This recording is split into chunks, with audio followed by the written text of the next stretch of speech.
ஆண்டுடைய நாமத்தை மகிமைப்படுத்துவோம். கர்த்தர் மகிமைப்படுவாராக.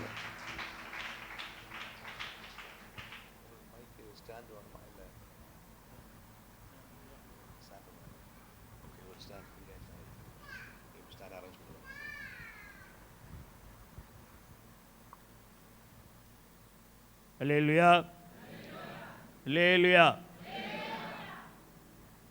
ஜெபம் செய்வோம்.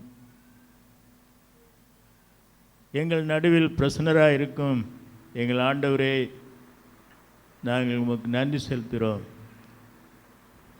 எங்களை எல்லாரையும் அளவில்லாமல் நீ நேசித்து எங்களுக்காய் பாடுபட்டு உடைய மகாபஸ்தமான இரத்தத்தை சிந்தி எங்களை எங்கள் அக்கிரமங்களில் நின்றும் பாவங்களில் நின்றும் சாபங்களில் நின்றும் நோய்களில் நின்றும் சாத்தானின் எல்லா விதமான அதிகாரங்கள் சூழ்ச்சிகளில் நின்றும் அவருடைய தந்திரங்களில் நின்றும் எங்களை மீட்டு இந்த நாளில் நாங்கள் உம்மை ஆராதிக்க, ஸ்தோத்திரிக்க, துதிக்க எங்களுக்கு கிருபை பாராட்டி நமது அன்புக்காக ஸ்தோத்திரம், நன்றி செலுத்துகிறோம் ராஜா.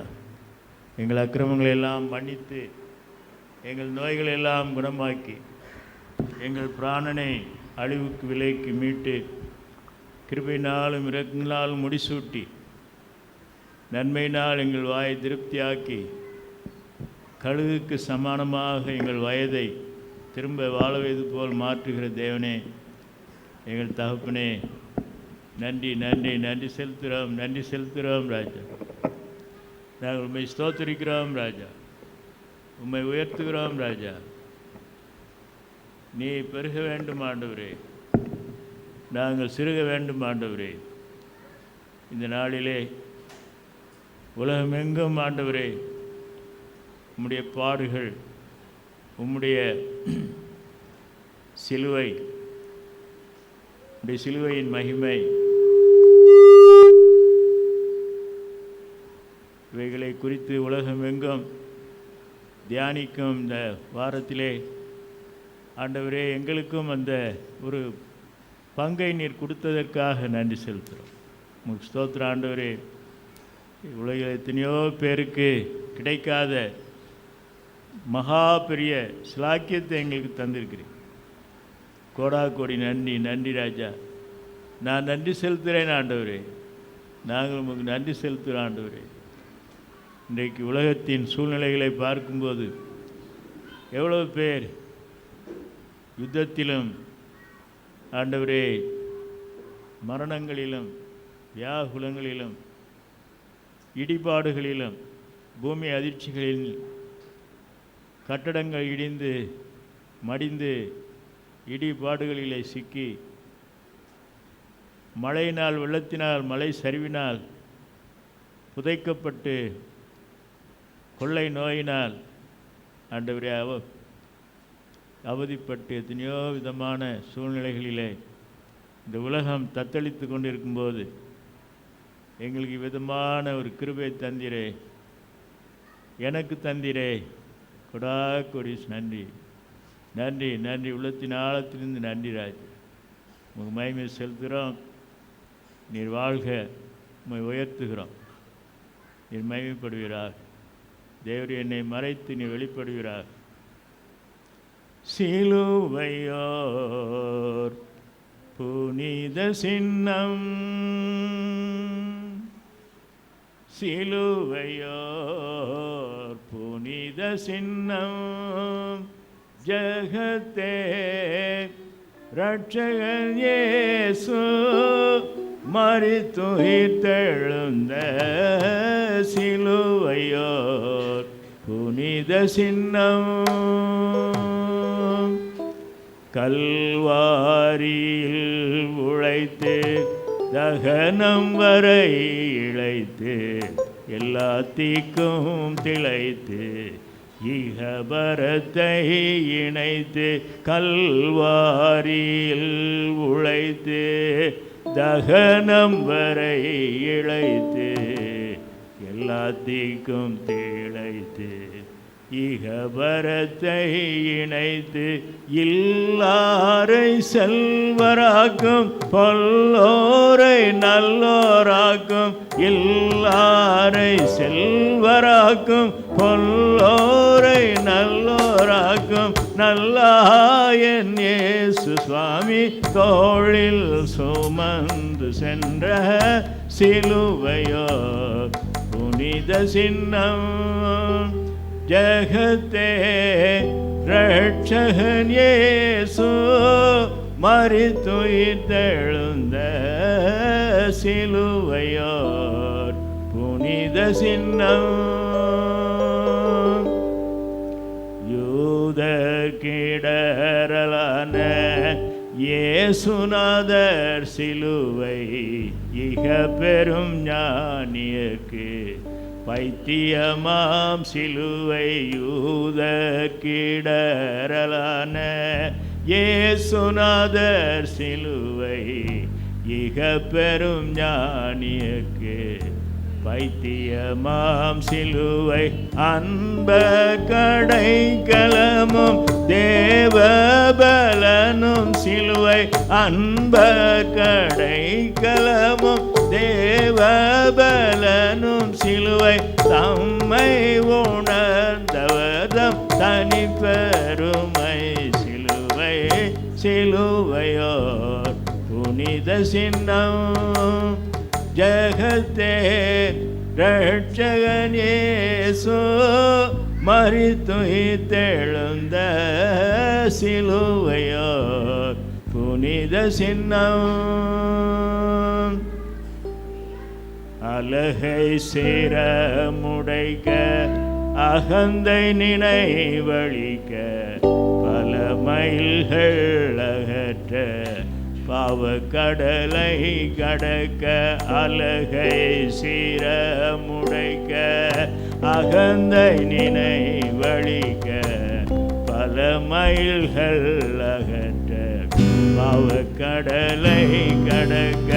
உலகில் உயிர்கள் ஓங்க உன்னத வாழ்வு பெற. உலகில் உயிர்கள் ஓங்க உன்னத வாழ்வு பெற. பல கோல மானிடரும் பகைத்து பின் போகின்ற சிலுவையோ புனித சின்னம். ஜகத்தே ரட்சகன் இயேசு மரித்துயிர்த்தெழுந்த சிலுவையோ புனித சின்னம். ஆண்டவரே, பல குல மானிடர்கள் பகைத்து பின் போற்றுகின்ற இந்த சிலுவை ஆண்டவரே, உலகில் உயிர்கள் ஓங்கவும் ஒரு உன்னதமான வாழ்வை பெறவும் ஆண்டவரே, எங்கள் பாவங்கள் அக்கிரமங்கள் சாபங்கள் எல்லாம் நீங்கி நாங்கள் உமக்குள்ளதாக நீதிமான்கள் ஆக்கப்படத்தக்கதாக நீர் செய்த மகா பெரிய தியாகத்திற்காய் அன்புக்காய் ஸ்தோத்திரிக்கிறோம். நாங்கள் மீண்டும் இந்த ஆண்டில் அப்படிப்பட்ட உம்முடைய அன்பை நாங்கள் நினைத்து தியானிக்க எங்களுக்கு ஒரு தருணத்தை கொடுத்தீரே. ஸ்தோத்திரிக்கிறோம் ஸ்தோத்திரிக்கிறோம் ராஜா. தேவரீர் என்னை உம்முடைய சிலுவையின் மறைவிலே மறைத்து நீர் வெளிப்படுவீராக, நீர் பேசுவீராக, நீர் உயர்த்தப்படுவீராக. இயேசு கிறிஸ்துவின் நாமத்திலே ஜெபத்தை ஏறெடுக்கிறோம் எங்கள் நல்ல பிதாவே, ஆமென். அல்லேலூயா. ஆண்டவராய் இயேசு கிறிஸ்துவின் நாமத்திற்கு சகல துதியும் கனமும் மகிமையும் புகழும் மேன்மையும் உண்டாவதாக. மத்தேயு 16ஆம் அதிகாரத்தில் ஆண்டவர் தம்முடைய சிலுவையின் பாட்டை குறித்து அவர் சிலுவை சுமக்கும் முன்பதாகவே அதை சீஷர்களுக்கு அறிவித்தார். மத்தேயு 16ஆம் அதிகாரம் 21ஆம் வசனம் முதல். அது முதல் இயேசு தாம் எருசலேமுக்கு போய் மூப்பராலும் பிரதான ஆசாரியராலும் வேத பாரகராலும் பல பாடுகள் பட்டு கொலையுண்டு 3ஆம் நாளில் எழுந்திருக்க வேண்டும் என்பதை தம்முடைய சீசர்களுக்கு சொல்லத் தொடங்கினார். வாசிங்க. அப்பொழுது பேதுரு அவரை தனியே அழைத்து கொண்டு போய், ஆண்டவரே, இது உமக்கு நேரிடக்கூடாதே, இது உமக்கு சம்பவிப்பதில்லை, அவரை கடிந்து கொள்ளத் தொடங்கினான். அவரோ திரும்பி பேதுருவை பார்த்து, எனக்கு பின்னாக போ சாத்தானே, நீ எனக்கு இடரலாய் இருக்கிறாய், தேவனுக்கு ஏற்றவைகளை சிந்தியாமல் மனுஷருக்கு ஏற்றவைகளை சிந்திக்கிறாய் என்றார். அப்பொழுது இயேசு தம்முடைய சீஷர்களை நோக்கி, ஒருவன் என்னை பின்பற்றி வர விரும்பினால் அவன் தன்னை தான் வெறுத்து தன் சிலுவையை எடுத்துக்கொண்டு என்னை பின்பற்ற கடவன். தேங்க்யூ. இந்த பகுதியிலே ஆண்டவர் இயேசு தாம் எருசலேமுக்கு போய் மூப்பராலும் பிரதான ஆசாரியராலும் வேத பாரகராலும் பல பாடுகள் பட்டு கொலை உண்டு 3ஆம் நாளில் எழுந்திருக்க வேண்டும் என்பதை நம்முடைய சீஷர்களுக்கு சொல்ல தொடங்கினார். நமது ஆண்டவராய் இயேசு கிறிஸ்து பல பாடுகள் பட்டார். அவர் எப்படிப்பட்ட பாடுகள் எல்லாம் பட்டார் என்று சங்கீதம் 22ஆம் சங்கீதத்திலே, ஏசாயா 53ஆம் அதிகாரத்திலே, மத்தேயு 27ஆம் அதிகாரத்திலே ரொம்ப விவரமாக எழுதப்பட்டிருக்கிறதை நாம் பார்க்கிறோம். சங்கீதம் 22 அவருடைய பாடுகள் சில மிருகங்களுக்கும் சில பொருட்களுக்கும் ஒப்பிட்டு எழுதப்பட்டுள்ளது. ஆண்டவருடைய பாடுகள் எப்படியெல்லாம் அவர் பாடுபட்டார் என்று சில மிருகங்களுக்கும் சில பொருட்களுக்கும் ஒப்பிட்டு எழுதப்பட்டிருக்கிறது. சங்கீதம் 22:6 நானோ ஒரு புழு, மனுஷன் அல்ல, மனுஷரால் நிந்திக்கப்பட்டும் ஜனங்களால் அவமதிக்கப்பட்டும் இருக்கிறேன் என்று ஒரு புழுவுக்கு சமானமாய் ஆண்டவர் பாடுபட்டிருக்கிறார். ஆண்டவர் நிந்திக்கப்பட்டிருக்கிறார். ஆண்டவர் அவமதிக்கப்பட்டு இருக்கிறார். வசனம் 12, அநேக காளைகள் என்னை சூழ்ந்திருக்கிறது, பாசான் தேசத்து பலத்த எருதுகள் என்னை வளைந்து கொண்டது என்று காளைகள் எப்படி மோதுமோ, எருதுகள் எப்படி வளைந்து கொள்ளுமோ, அப்படி ஆண்டவரை சுற்றிலும் துஷ்ட மனிதர்கள் துஷ்டர்கள் ஆண்டவரை மோதியிருக்கிறார்கள், வளைந்து கொண்டு அவரை காயப்படுத்தியிருக்கிறார்கள். காளைகள் எருதுகள். வசனம் 13, பீறி கெர்ச்சிக்கிற சிங்கத்தை போல் என்மேல் தங்கள் வாயை திறக்கிறார்கள். பீறி கெர்ச்சிக்கிற சிங்கத்தை போல் என் மேல் தங்கள் வாயை திறக்கிறார்கள். அப்போ எப்படி சத்தம் போட்டிருப்பாங்கன்னு பாருங்கள். ஆண்டவரை சிங்கம் எப்படி கெர்ச்சிக்குமோ அதுபோல் அவரை பாடுபடுத்துவதற்கு அப்படி வாயை திறந்திருக்கிறார். 21ஆம் வசனம், என்னை சிங்கத்தின் வாயிலிருந்து ரட்சியும், நான் காண்டாமிருகத்தின் கொம்புகளில் இருக்கும்போது எனக்கு செவி கொடுத்தருளினீர். இப்போ ஆண்டவர் ஒரு சிங்கத்தின் வாயில் இருக்கிறது மாதிரி ஒரு அனுபவத்தை அவர் கொண்டு போட்டிருக்கிறார். காண்டாமிருகத்தின் கொம்புகளில் இருக்கும்போது எனக்கு செவி கொடுத்து அருளினீர். இப்படி சில மிருகங்கள் எப்படியெல்லாம் ஆண்டவரை அவர்கள் வளைந்து கொண்டு அவரை மோதி அவரை சூழ்ந்து அவரை நிந்தித்து அவரை காயப்படுத்தி அவரை அவமதித்து அவர்கள் காரியங்களை செய்திருப்பதை நாம் சங்கீதம் 22 நாம் வாசிக்கிறோம். அதனால்தான் ஆண்டவர் பட்ட அந்த பாடுகளிலே 7 திருவசனங்களை சொல்லும்போது அந்த ஒரு வசனம் அங்கு முதலே சொல்லப்பட்டு, தேவனே தேவனே ஏன் என்னை கைவிட்டீர். அப்படிப்பட்ட ஒரு பாடுகளை இந்த சங்கீதக்காரர் இயேசுவின் பாடுகளை சில மிருகங்களுக்கும் சில பொருட்களுக்கும் சமமாக எழுதுகிறார். வசனம் 14 பாருங்கள். வசனம் 14. தண்ணீரை போல ஊற்றுண்டேன், என் எலும்புகள் எல்லாம் கட்டுவிட்டது, என் இருதயம் மெழுகு போலாகி என் குடல்களின் நடுவே உருகிற்று. இங்கே 2 பொருள் சொல்லப்பட்டு, தண்ணீர், மெழுகு. தண்ணீரை போல நான் ஊற்றுண்டேன், என் எலும்புகளெல்லாம் கட்டுவிட்டது, என் இருதயம் மெழுகு போலாகி என் குடல்களின் நடுவே உருகிற்று. மெழுகு போல உருகிச்சான். இப்போ எப்படி உருகிருக்குன்னு பாருங்கள். இப்படியெல்லாம் நமக்காக ஆண்டவர் பாடுபட்டிருக்கிறார். தண்ணீரை போல ஊற்றுண்டேன், எலும்புகள் எல்லாம் கட்டுவிட்டது. இப்போ இந்த ஒரு ஜவ்வு மட்டும் லேசாக கிழிஞ்சிருச்சுன்னா தாங்க முடியுமா? பயங்கர வலிக்கும். மூட்டில் ஒரு ஜவ்வு கிழிஞ்சு போச்சு, இந்த கையில் ஒரு ஜவ்வு கிழிஞ்சு போச்சு அப்படின்னா அப்படி வலிக்கும். இங்கே எலும்புகளெல்லாம் கட்டு விட்டதான். என் எலும்புகள் எல்லாம் கட்டு விட்டது. அப்போது எவ்வளோ பாடுபட்டிருப்பார். மெழுகு போல என் இருதயம் உருகி என் குடல்களின் நடுவே அது உருகி போயிற்று. வசனம் 15. என் பெலன் ஓட்டை போல் காய்ந்தது, என் நாவு மேல் வாயோடே ஒட்டி கொண்டது, என்னை மரண தூளிலே போடுகிறீர். ஓட்டை போல இப்போ சொல்கிறார், என் பெலன் ஓட்டை போல காய்ந்தது. இதெல்லாம் நமக்கு அனுபவம் இல்லை. இதெல்லாம் நம்ம அனுபவித்தோம்னா யோசிக்க முடியாது. பெலன் ஓட்டை போல காய்ந்தது, என் நாவு மேல் வாயோடே ஒட்டி கொண்டது, அவ்வளோ தாகம், என்னை மரண தூளிலே போடுகிறேன். வசனம் 7. என்னை பார்க்கிறவர்கள் எல்லாரும் என்னை பரியாசம் பண்ணி உதட்டை பிதுக்கி தலையை துலுக்கி, கர்த்தர் மேல் நம்பிக்கையாயிருந்தானே, அவர் இவனை விடுவிக்கட்டும், இவன் மேல் பிரியமாயிருக்கிறாரே, இப்பொழுது இவனை மீட்டு விடட்டும் என்கிறார்கள்.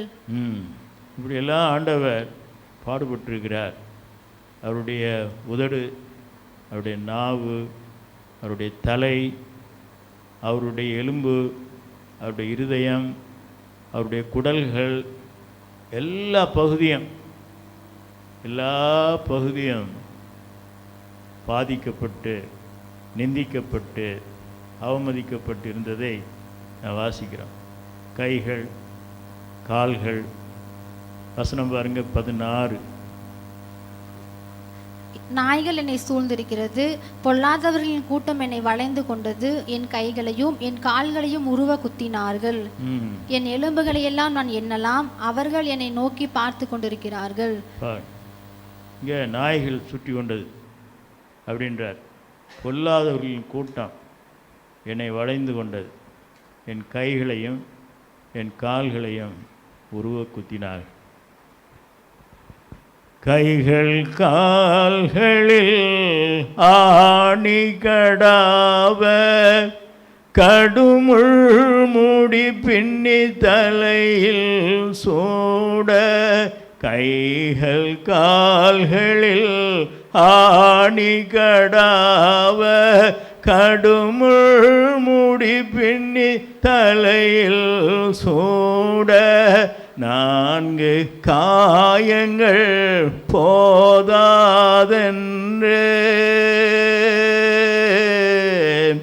4 காயங்கள் போதாதென்று, நடுவிலாவினையும் பிளந்திட செய்த சிலுவை, திரு சிலுவை, கிருபையின் இனிய மறைவினில் மறைந்து கருணையின் தெய்வத்தை காட்டிடும் அரிய சிலுவை, திரு சிலுவை. மரணத்தால் சாத்தானின் தலையை நசுக்க, இரத்தத்தால் பாவக்கரைகளை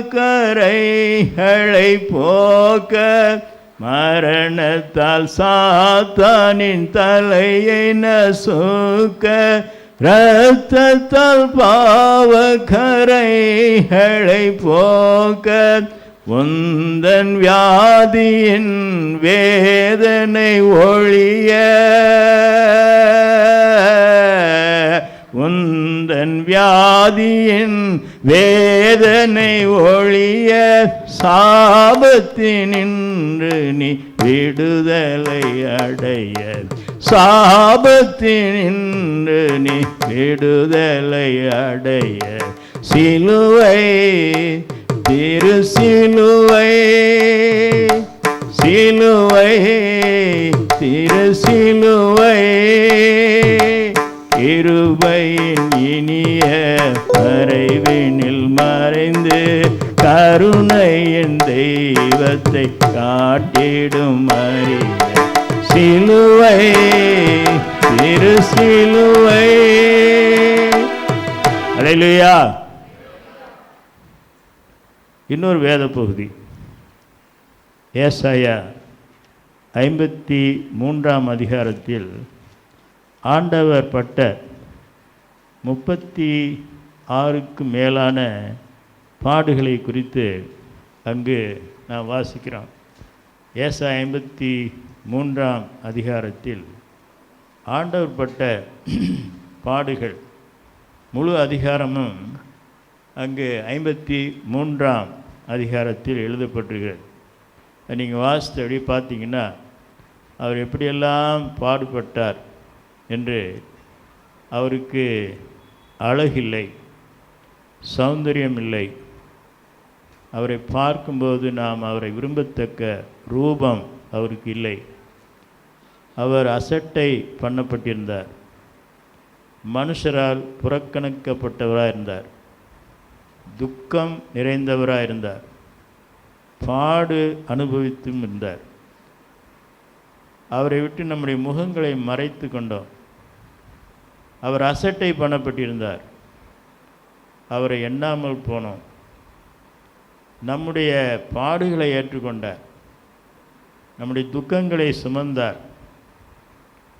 5ஆம் வசனம், நம்முடைய மீறுதல்களின் நிமித்தம் அவர் காயப்பட்டார், நம்முடைய அக்கிரமங்களின் நிமித்தம் அவர் நொறுக்கப்பட்டார். நமக்கு சமாதானத்தை உண்டு பண்ணும் ஆக்கினை அவர் மேல் வந்தது, அவருடைய தழும்புகளால் குணம் ஆகிறோம். கர்த்தரோ நம் எல்லாருடைய அக்கிரமத்தையும் அவர் மேல் விழப்பண்ணினார். அவர் நெருக்கப்பட்டிருந்தார், ஒடுக்கப்பட்டிருந்தார், நம்முடைய வாயை அவர் திறக்கவில்லை. அடிக்கப்படும்படி கொண்டு போகப்படுகிற ஒரு ஆட்டுக்குட்டியைப் போல, தன்னை மயிர் கத்தரிக்கிறவனுக்கு முன்பாக சத்தமிடாதிருக்கிற ஆட்டைப் போலவும் அவர் தம்முடைய வாயை திறவாதிருந்தார். இடுக்கணில் இருந்தார், நியாய தீர்ப்பிலிருந்து அவர் எடுக்கப்பட்டார். என் ஜனத்தின் மீறுதலின் நிமித்தம் அவர் வாதிக்கப்பட்டார். 9ஆம் வசனம், துன்மார்க்கரோடு அவருடைய பிரேத குழியை நியமித்தார்கள். 10ஆம் வசனம், கர்த்தரோ அவரை நொறுக்க சித்தமானார், அவரை பாடுகளுக்கு உட்படுத்தினார். அவருடைய ஆத்மா தன்னை குற்ற நிவாரண பலியாக ஒப்பு கொடுக்கும்போது அவர் தமது சந்ததியை கண்டு நீடித்த நாளாய் இருப்பார். 11ஆம் வசனம், அவர் தமது ஆத்ம வருத்தத்தின் பலனை கண்டு திருப்தியாவார். கடைசியில் அவர்களுடைய அக்கிரமங்களை தாமே சுமந்து கொள்வார்.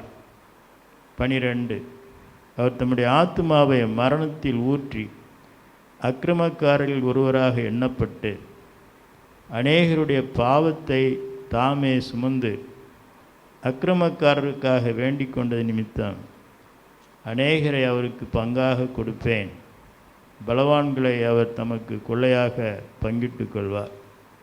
இப்படி ஆண்டவர் என்னெல்லாம் நமக்காக சுமந்தார்.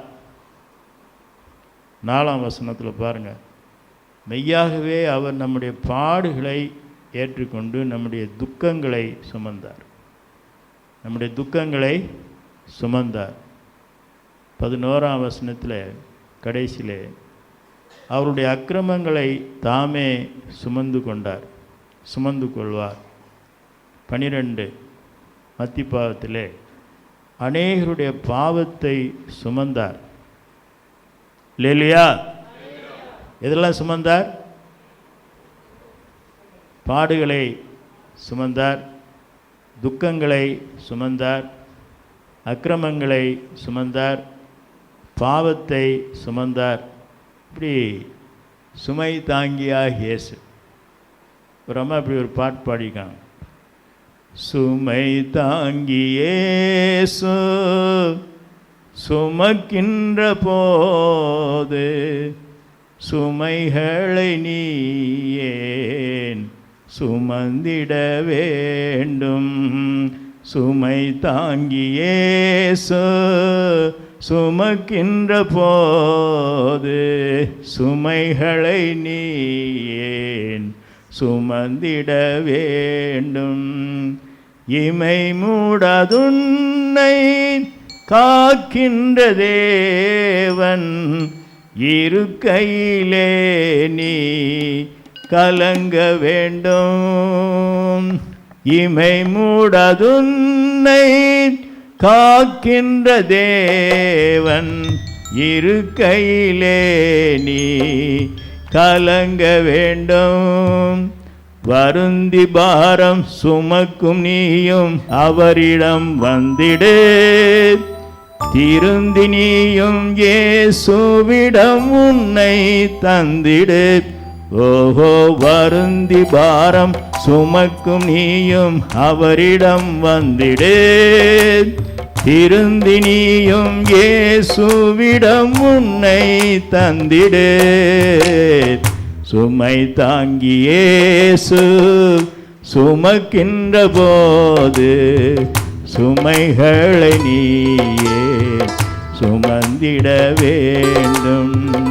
சுமை தாங்கி இயேசு சுமக்கின்ற போது சுமைகளை நீயே சுமந்திட வேண்டும். அல்லேலூயா. இயேசு நமக்காக எல்லாம் சுமந்து விட்டார். அல்லேலூயா. நம்முடைய அக்கிரமங்களை, நம்முடைய பாடுகளை, நம்முடைய பாவங்களை, நம்முடைய சாபங்களை, நம்முடைய நோய்களை எல்லாம் இயேசு சிலுவையிலே சுமந்து விட்டார். அல்லேலூயா. நம்ம செய்ய வேண்டியதெல்லாம் என்ன? அந்த சிலுவையில் சுமந்த அந்த இயேசுவிடம் விசுவாசம் வைக்கிறது தான். அல்லேலூயா. வேற ஒன்றும் நம்ம செய்ய வேண்டியதில்லை. இந்த விசுவாசம் வைக்கிறது தான் நமக்கு விடுதலை. எனக்காக இயேசு எல்லாவற்றையும் செய்து தீர்த்தார் என்ற இயேசுவின் மேல் நாம் விசுவாசம் வைக்கும்போது நமக்கு இப்படிப்பட்ட பெரிய ஆசீர்வாதங்கள், அவருடைய தழும்புகளால் நாம் குணமாகிறோம். அவராலே நமக்கு சமாதானத்தை உண்டு பண்ணும் ஆக்கினை அவர் மேல் வந்தது. அவர் சமாதான காரணராக மாறினார். நாம் பாவங்களுக்கு செத்து நீதிக்கு பிழைக்கத்தக்கதாக அவர் சிலுவையிலே இப்படியாக அவர் மரித்தார் என்று இந்த ஏசாயா 53ஆம் அதிகாரத்தில் இப்படிப்பட்ட பெரிய பாடுகளை குறித்து நான் வாசிக்கிறோம். இயேசு கிறிஸ்து இப்படி பாடு மரணத்தில் நமக்கு கிடைத்த நன்மைகள், ஆசீர்வாதங்கள். இப்போ இதெல்லாம் பார்த்தோம். இயேசு எப்படியெல்லாம் பாடுபட்டார் என்று சொல்லி 22ஆம் சங்கீதத்திலேயும் 53ஆம் அதிகாரம் ஏசாயாவிலேயும் வாசித்தோம். இப்படி இயேசு பாடுபட்டு மரணத்தை ருசி பார்த்ததினாலே நமக்கு கிடைக்கும் நன்மைகள் என்ன, ஆசீர்வாதங்கள் என்ன? ஒன்று, ஏசாயா 53:5 நாம் பார்க்கும்போது, நம்முடைய மீறுதல்கள் நிமித்தம் அவர் காயப்பட்டு நம்முடைய அக்கிரமங்கள் நிமித்தம் அவர் நொறுக்கப்பட்டார். நமக்கு சமாதானத்தை உண்டு பண்ணும் ஆக்கினை அவர் மேல் வந்தது. அல்லேலூயா. முதல்ல என்ன ஆசீர்வாதம்னா சமாதானம். சமாதான காரணராகி ஆண்டவர் இந்த உலகத்திலே பகையை சிலுவையிலே வென்று நமக்கு சமாதானத்தை ஏற்படுத்தி வைத்திருக்கிறார். இந்த வசனத்தை பாருங்கள். எபேசியர் 2ஆம் அதிகாரம் 13-14 வசனம். எபேசியர் 2ஆம் அதிகாரம் 13-14. முன்னே தூரமாயிருந்த நீங்கள் இப்பொழுது கிறிஸ்து இயேசுவுக்குள் கிறிஸ்துவின் இரத்தத்தினாலே சமீபமானீர்கள். எப்படியெனில் அவரே நம்முடைய சமாதான காரணராகி இரு திறத்தாரையும் ஒன்றாக்கி பகையாக நின்ற பிரிவினையாகிய நடு சுவரை தகுத்து சட்டதிட்டங்களாகிய நியாயப்பிரமாணத்தை தம்முடைய மாம்சத்திலே ஒழித்து இரு திறத்தாரையும் நமக்குள்ளாக ஒரே புதிய மனுஷனாக சிருஷ்டித்து இப்படி சமாதானம் பண்ணி பகையை சிலுவையினால் கொன்று அதனாலே இருதிரத்தாரையும் ஒரே சரீரமாக தேவனுக்கு ஒப்புரவாக்கினார். அல்லேலூயா. 17 பாருங்கள், திரும்பவும் சொல்கிறார். அல்லாமலும் அவர் வந்து தூரமாயிருந்த உங்களுக்கும் சமீபமாயிருந்த அவர்களுக்கும் சமாதானத்தை சுவிசேஷமாக அறிவித்தார். அல்லேலூயா. அதனால் இயேசு சிலுவையிலே பட்ட பாடுகளின் நிமித்தம் பகையை கொன்றார், சமாதானத்தை ஏற்படுத்தினார், சமாதான காரணராக அவர் இருக்கிறார். அல்லேலூயா. அதனால் இப்போ நீங்கள் எப்படி இருக்கீங்க? சமாதானமாக இருக்கீங்களா? சண்டை போடுறீங்களா? உங்களுக்கு யாருக்கு மேலேயாவது பகை இருக்கா? யாருக்கு மேலேயாவது பகை இருக்கா? உலகத்தில் உங்களை மற்றவங்க பகைக்கலாம், அது வேறு. ஆனால் நீங்கள் யார் மேலேயாவது பகையாக இருக்கீங்களா? யோசிச்சு பாருங்கள். எனக்கு யாருமே பகைஞர் இல்லை. அவங்க ஆர்எஸ்எஸ் கூட இருக்கலாம், பிஜேபியாக இருக்கலாம், பஜ்ரங் தளில் கூட இருக்கலாம். ஆனால் அவங்க மேலே எனக்கு பகை இல்லை. அவங்க என்னை பகைக்கலாம். அது புறஜாதியார். கிறிஸ்தவர்களுக்குள்ளேயே உங்கள் வீட்டுக்குள்ளேயே பகை இருக்கான்னு பாருங்கள். சிலர் சொல்லியிருப்பாங்க, நீ என் வீட்டுக்கே வராத அப்படின்னு கூட உங்கள் வீட்டில் சொல்லியிருப்பாங்க. நீங்கள் மனசுக்குள்ளே காலமெல்லாம் அதை நினச்சிக்கிட்டு செத்தா கூட போகக்கூடாது அப்படின்னு நினச்சிட்டு இருப்பாங்க. சிலர் வைராக்கியமாக இருப்பாங்க. நீ செத்தாலும் எங்கள் வீட்டு வரக்கூடாது, நான் செத்தாலும் அங்கே சொல்லுங்கள், நான் செத்தா போக முடியுமா? ஆனால் பேச்சிடுவான் அப்படி, நான் செத்தாலும் வரமாட்டேன். இப்போது இதெல்லாம் இந்த பகையெல்லாம் கொன்னார் இயேசு. அல்லேலூயா. அதனால் இன்றைக்கு சிலுவையின் பாடுகளை தியானிக்கும் நாம் இயேசுவின் இந்த சமாதானம், நீங்கள் ஒரு சமாதானத்தின் கால்வாயாக இருக்க வேண்டும். அல்லேலூயா. சமாதானத்தை ஒரு நதி போல உங்கள் மூலமாக ஆண்டவர் பாய்ச்சுவார். அல்லேலூயா. அது rivers of peace, I have joy in my heart, rivers of peace என்று எழுதப்பட்டிருக்கிறது. ஒரு நதி போல சமாதானத்தை உங்கள் மூலமாய் மற்றவர்களுக்கு பாய்ச்சுகிற ஒரு தேவன். அதனால் இயேசு சிலுவையிலே நமக்கு பெரிய ஒரு விடுதலை தந்திருக்கிறார். அது என்னென்னா பகை. இந்த பகையை கொன்று நமக்கு பெரிய ஒரு தெய்வீக ஒரு சமாதானத்தை தந்திருக்கிறார். இல்லையா? ஆண்டவர் இந்த உலகத்தை விட்டு போகும்போதும் அதான் சொன்னார். என்னத்தை வைத்து போனார்? பணத்தை உங்களுக்கு வைத்து போயிருக்கிறேன். எதை வைத்து போயிருக்கிறேன்? வீடு வாசல்களை வைத்து போயிருக்கிறேன்னு சொல்ல. என்ன சொன்னார்? சமாதானத்தை உங்களுக்கு வைத்து போய். உலகம் தருகிற பிரகாரமாக அல்ல, என்னுடைய சமாதானத்தையே நான் உங்களுக்கு தந்திருக்கேன். இல்லையா? சமாதானம் ஓதும் இயேசு கிறிஸ்து இவர்தான், இவர்தான், இவர்தான், இவர்தான். அல்லேலூயா. நீங்கள் ஒரு சமாதானமாய், நீங்கள் போகிற இடத்துல எல்லாம் ஒரு சமாதானத்தின் கால்வாயாய், ஒரு சமாதானத்தின் நதியாய், ஒரு சமாதானத்தின் ஊற்றாய், ஒரு சமாதானத்தின் ஆசீர்வாதமாய் நீங்கள் இருக்க வேண்டும். அல்லேலூயா. அதான் அந்த சிலுவையை நீங்கள் ருசித்ததற்கு ஒரு அடையாளம். ஆண்டவர் சொன்னார், வீட்டுக்கு போன உடனே என்ன சொல்லணுமா? வீட்டுக்கு போன உடனே என்ன சொல்லணும்? டீ வாங்கிட்டு வாங்க, டீ கொடுங்கன்னு சொல்லணும். என்ன சொல்லணும்? உங்களுக்கு சமாதானம் உண்டாகுதா? இல்லையா? ஆமாம். எங்கே போனாலும் நீங்கள் ஒரு சமாதானத்தின் ஒரு ஆசீர்வாதமாக இருக்கணும். உங்களை போனாலே அவர் வரட்டும்பா, வீட்டுக்கு வந்தால் சமாதானம் வரும் அப்படின்னு சொல்லணும். இல்லையா? உங்கள் பேரே என்ன வரணும்? சொல்லுங்கள். உங்கள் பேரே சமாதானமாக மாறிடணும். இல்லையா? ஆமாம். இன்றைக்கி நீங்கள் போகிற இடத்துல எல்லாம் இதுதான் சமாதானத்தை ஒரு அது பாதரட்சைன்னு சொல்லப்பட்டிருக்கு. எபேசியர் 6 அந்த பாதரட்சை, சமாதானத்தின் பாதரட்சையை காலில் தொடுத்தவர்களாக ஆயத்தம் என்னும் அந்த வாசிங்க பார்ப்போம்.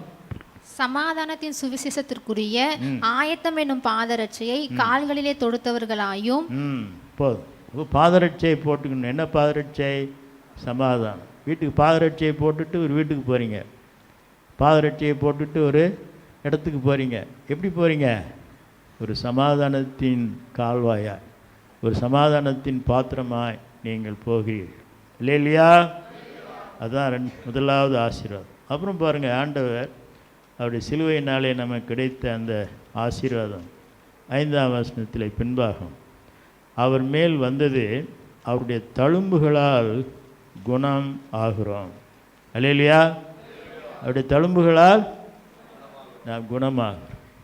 இயேசு கிறிஸ்து அவர் காயப்பட்டு சிலுவையிலே மரித்ததினாலே அவர் இன்றைக்கும் தீராத குஷ்டங்களை தீர்த்து வைக்கிறார். தீராத வியாதிகளை அவர் தீர்த்து வைக்கிறார்.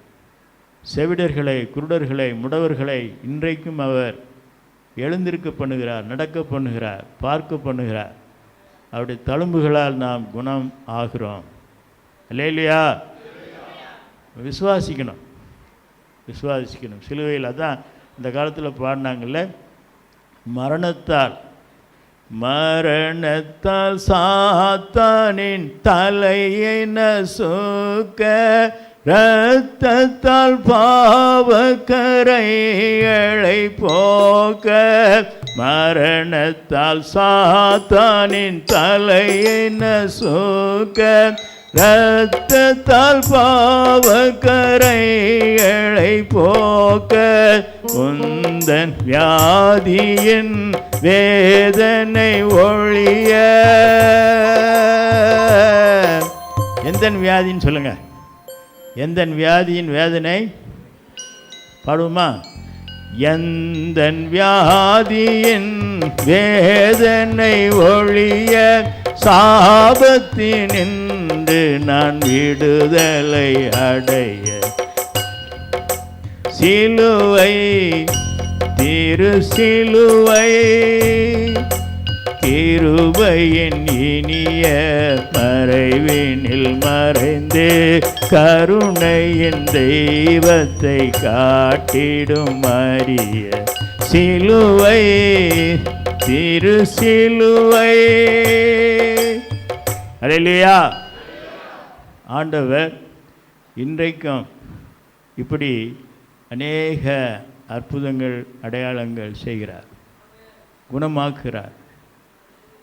எபிரேயர் 11 சொல்லப்பட்டபடி ஸ்திரீகள் சாக கொடுத்த தங்களுடையவர்களை உயிரோடு எழுந்திருக்க பெற்றார்கள். அல்லேலூயா. விசுவாசத்தினாலே, இதெல்லாம் விசுவாசத்தினாலே நடக்கு. விசுவாசத்தினாலே அவர்கள் தங்கள் பலவீனத்தில் பலன் கொண்டார்கள். அல்லேலூயா.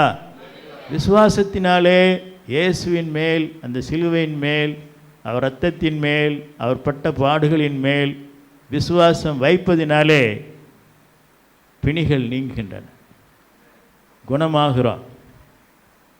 நான் முன்னாடி சொல்லியிருப்பேன், இருந்தாலும் சொல்கிறேன். எங்கள் வீட்டில் நாங்கள் எல்லாம் ஆண்டவரை அறியாத ஒரு குடும்பம். எங்கள் அப்பா பேர் முத்துசாமி, எங்கள் அம்மா பேர் எல்லம்மா, எங்கள் அக்கா பேர் முத்துலட்சுமி, சுப்புலட்சுமி, இப்படி ராஜேஸ்வரி, இப்படித்தான் எங்கள் அண்ணன் பாலகிருஷ்ணன், கோவிந்தன், இப்படிப்பட்ட குடும்பத்தில் பிறந்து வளர்ந்தோம். எங்கள் அம்மாவுக்கு ரத்தமாக வாந்தி. சின்ன வயசுலேயே ஸ்கூலுக்கு போகும்போது பார்ப்பேன், திடீர்னு அப்படி இருமுனாங்கன்னா கட்டி கட்டியாக ரத்தம் வாமிட் பண்ணுவேன். இப்போ டாக்டர்கிட்டெல்லாம் கொண்டு போய் காட்டினாங்க. எங்கள் அம்மா ரொம்ப பக்தியாக இருப்பாங்க.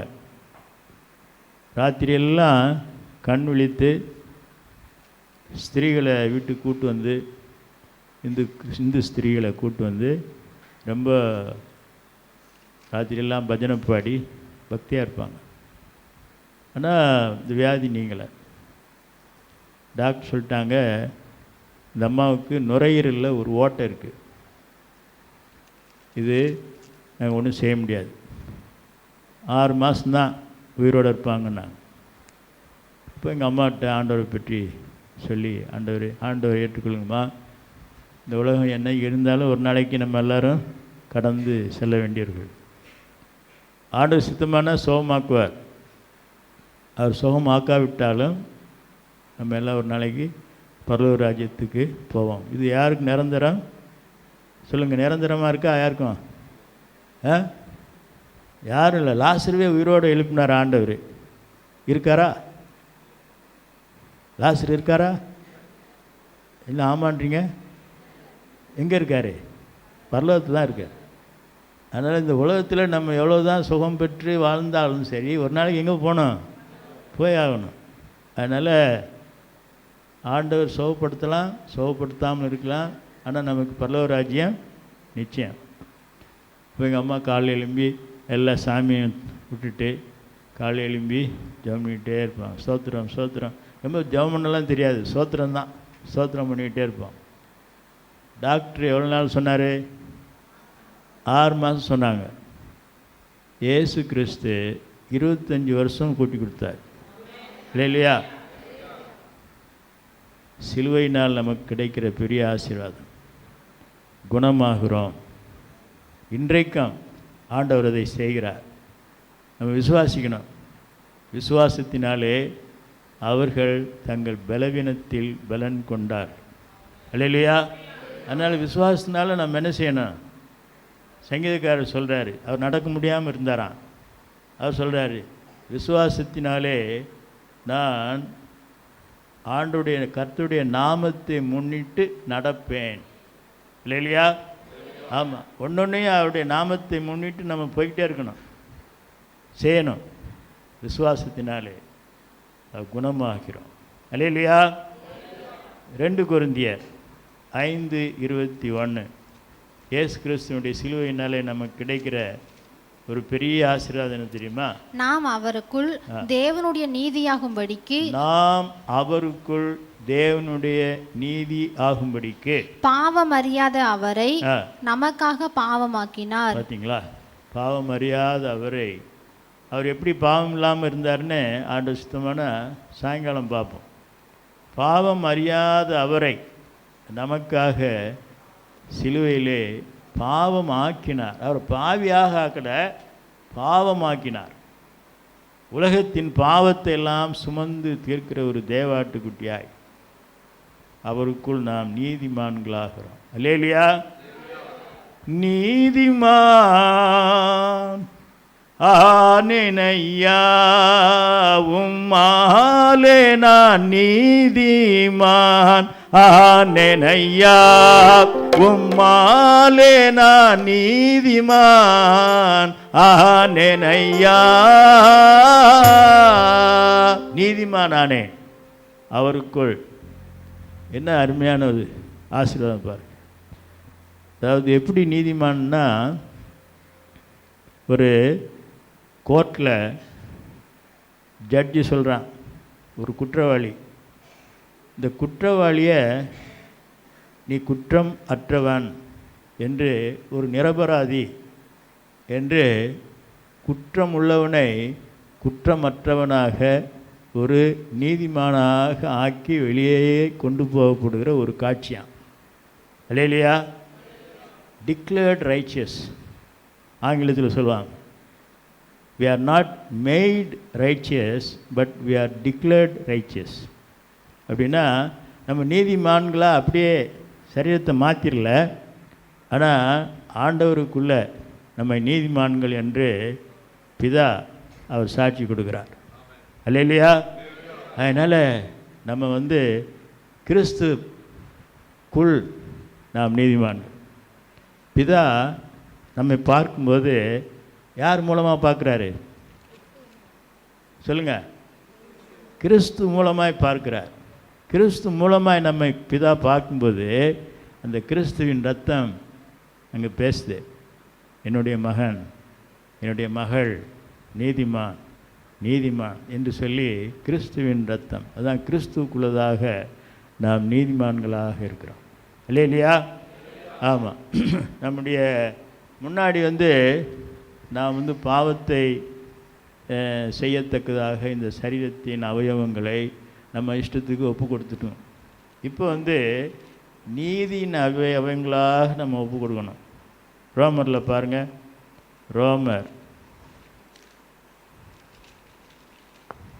ரோமருக்கு எழுதிய நிருபத்தில் பவுல் அப்போஸ்தலன் சொல்லும்போது, ரோமர் 6ஆம் அதிகாரம் 19வது வசனம். உங்கள் மாம்ச பலவீனத்தின் நிமித்தம் மனுஷர் பேசுகிற பிரகாரமாய் பேசுகிறேன். அக்கிரமத்தை நடப்பிக்கும்படி முன்னே நீங்கள் உங்கள் அவயவங்களை அசுத்தத்திற்கும் அக்கிரமத்திற்கும் அடிமைகளாக ஒப்பு கொடுத்தது போல இப்பொழுது பரிசுத்தமானதை நடப்பிக்கும்படி உங்கள் அவயவங்களை நீதிக்கு அடிமைகளாக ஒப்பு கொடுங்கள். நீதிக்கு அடிமைகளாக ஒப்பு கொடுங்க. பார்த்தீங்களா? 18லையும் சொல்கிறார், பாவத்தினின்று நீங்கள் விடுதலையாக்கப்பட்டு நீதிக்கு அடிமைகள் ஆனீர்கள்.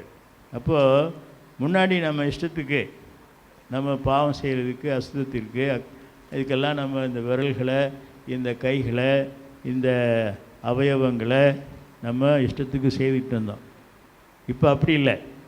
இப்போது இது கிறிஸ்துவின் சரீரம், இது கிறிஸ்துவின் இது அவயவம். அவர்தான் சபைக்கு தலை. இந்த சபையினுடைய இந்த சரீரம் சபையாகிய கிறிஸ்துவின் சரீரம். அப்போ நம்ம எல்லாம் அவருடைய அங்கங்கள். அப்போது இந்த கிறிஸ்துவின் சரீரம், இந்த அவயவம் இந்த தப்பு செய்யுமா?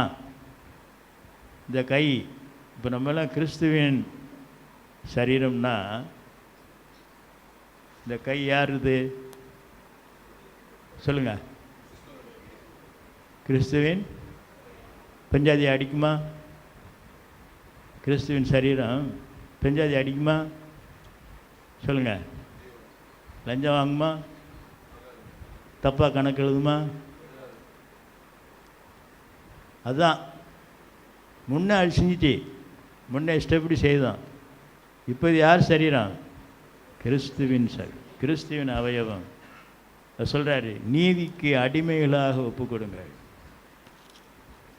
நீதிக்கு அடிமை. அல்லேலூயா. அதனால் இப்படிப்பட்ட ஒரு பெரிய கிருபையை இந்த சிலுவையினால் நமக்கு ஆண்டவர் தந்தார். நீதிமான்களாக்கப்படுகிறோம். அப்புறம் பாருங்கள், 2 கொரிந்தியரில் 5:14. 2 கொரிந்தியர் 5:14.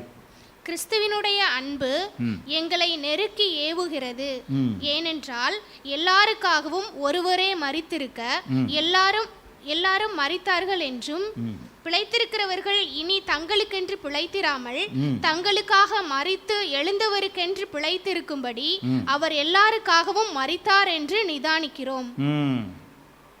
அதே மாதிரி ரோமர் 6:6, நாம் இனி பாவத்துக்கு ஊழியம் செய்யாதபடிக்கு பாவ சரீரம் ஒளிந்து போகும் பொருட்டாக நம்முடைய பழைய மனுஷன் அவரோடு கூட சிலுவையில் அறையப்பட்டதென்று அறிந்திருக்கிறோம். பழைய மனுஷன் அவரோடு கூட சிலுவையில் அறையப்பட்டு விட்டார். பாவ மன்னிப்பு பெரிய ஒரு ஆசீர்வாதம். இந்த பாவங்களை அவர் ஏற்றுக்கொண்டார், சாபங்களை சிலுவையில் ஏற்றுக்கொண்டார். பாவ மன்னிப்பு இதுதான் விலையேற பெற்ற ஒரு ஆசீர்வாதம் சிலுவையின் மூலமாக நமக்கு கிடைத்திருக்குது. ஏசாயா 53 நம்ம வாசிக்கிறோம். அவர் இப்படி நம்முடைய அக்கிரமங்களை எல்லாம் அவர் ஏற்றுக்கொண்டார். அவருடைய சிலுவையின் மூலமாக நமக்கு ஒரு பெரிய மன்னிப்பு, ஒரு பெரிய ஆசீர்வாதம். ரோமர் 6:6 நம்முடைய பழைய மனுஷன் அவரோடு கூட சிலுவையில் அறையப்பட்டது என்று அறிந்திருக்கிறோம். இல்லையா? அது மாதிரி 2 கொரிந்தியர் 5:19 2 கொரிந்தியர்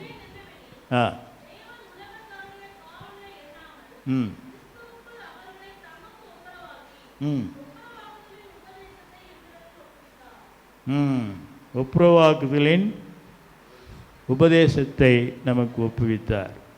சிலுவையின் மூலமாக தேவனோடு ஒரு உறவு, தேவனோடு ஒரு ஒப்புரவு, தேவனோடு ஒரு பாவம் மன்னிக்கப்பட்ட ஒரு பரிசுத்தமான ஒரு வாழ்வு நமக்கு ஆண்டவர் சிலுவையின் மூலமாக தந்திருக்கிறார். அல்லேலூயா. இதை நம்ம அனுபவிக்கணும்னா நம்ம என்ன செய்யணும்னா, பாவத்தை மறைக்கிறவன் அதை அறிக்கை செய்து திரும்ப செய்து, ஞாயிற்றுக்கிழமை அறிக்கை செய்து, திங்கட்கிழமை திரும்ப செய்து, வாரம் முழுவதும் திரும்ப செய்து, அப்புறம் ஞாயிற்றுக்கிழமை அறிக்கை செய்து, இப்படி இருந்தால் சொல்லுங்கள், அப்படி இருந்தால் என்ன? அடிக்கடி கடிந்து கொள்ளப்பட்டோம் தன் பிடரியை கடினப்படுத்துகிறவன் சகாயமின்றி சடிதியில், நான் சொல்ல விரும்பலாத, நீங்கள் நல்லா இருக்கணும்னு தான் நினைக்கிறேன் நான்.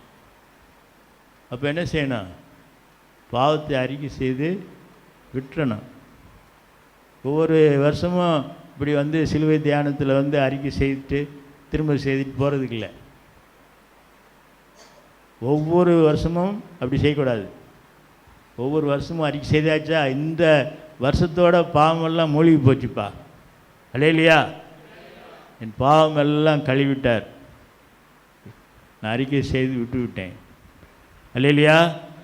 ஒவ்வொரு நிமிஷமும் ஒவ்வொரு மணி நேரமும் ஆண்டவருக்கு பிரியமாய் நான் இருக்க வேண்டும், அல்லேலூயா. அதுதான் பாவம் மன்னிக்கப்பட்ட ஒரு வாழ்வு. அறிக்கை செய்து விட்டுவிட வேண்டும், திரும்ப செய்யக்கூடாது. அப்படி செய்த ஆசீர்வாதம் இல்லை.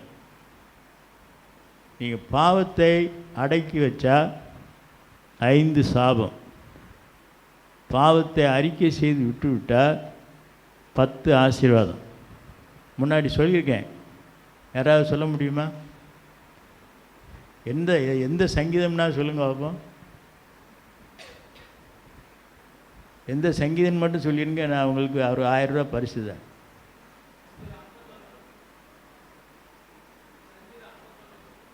இல்லை, பரவாயில்ல, எனக்கு லாபம்தான். சங்கீதம் 32, சங்கீதம் 32, தாவீதரசன் பாவம் செய்துட்டு அடக்கி வச்சாராம். இங்கே எங்கள் வீட்டில் போய் வாசித்து பார்க்கணும். பாஸ்ட் இந்த கேள்வி பதில் சொல்கிறாங்கல்ல, இது ஒன்று கேட்டுருங்க. பாவத்தை அடக்கி வச்சா எத்தனை சாபம், பாவத்தை அறிக்கை செய்து விட்டுவிட்டால் எத்தனை ஆசீர்வாதம். இந்த சங்கீதத்தில் இருக்குது. சங்கீதம் 32 பாவத்தை அடக்கி வச்சா 5 சாபம், அறிக்கை செய்து விட்டுட்டா 10 ஆசீர்வாதம், அல்லேலூயா. அதான் அவர் சொல்கிறார், நான் அடக்கி வைத்த மட்டும், 3ஆம் வசனத்தில், நான் அடக்கி வைத்த மட்டும் நித்தம் நித்தம் கதறுதல். கதறிக்கிட்டே இருந்தாராம், தினமும் கதறுதல். பாவத்தை நீங்கள் அடக்கி வச்சிங்கன்னா கதறிக்கிட்டே இருப்பீங்க. அப்புறம் எலும்பில் சுகம் இருக்காது, எலும்புருக்கி அப்படின்னு சொல்கிறாங்கல்ல, எலும்பில் சுகம் இருக்காது. அப்புறம் இரவும் பகலும் சரியாக தூக்கம் வராது. ஆண்டவருடைய கரம் ஒரு பாரமாகவே இருக்கிற மாதிரி இருக்கும். உஷ்ணகாலம், அப்புறம் உஷ்ண காலத்தை போல் வேர்த்துக்கிட்டே இருக்கும். வாழ்க்கையெல்லாம் வறட்சியாக இருக்கும். என் வாழ்க்கை உஷ்ணகால வறட்சியைப் போல வறண்டு போயிற்று. இப்படி பாவத்தை அடக்கி வைக்கும்போது நமக்கு கிடைக்கிற ஒரு ஆசீர்வாதம். 5 சாபம். பாவத்தை அறிக்கை செய்கிறாராம். இப்போ அவர் சொல்கிறாரு, நான் என் அக்கிரமத்தை மறைக்காமல் என் பாவத்தை உமக்கு அறிக்கையிடுவேன் என்றேன். அப்புறம் வாசிங்க.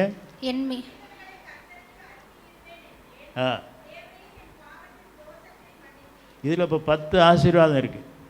வேகமாக சொல்லிடுறேன். 1, என் பாவத்தின் தோஷத்தை மன்னித்தீர். நீங்கள் அறிக்கை செஞ்சிட்டிங்கன்னா பெரிய ஆசீர்வாதம் என்னென்னா பாவத்தின் தோஷம் மன்னிக்கப்படும். 2வது அவர் சொல்கிறாரு, மிகுந்த ஜலப்பிரவாகம் வந்தாலும் அது அவனை அணுகாது.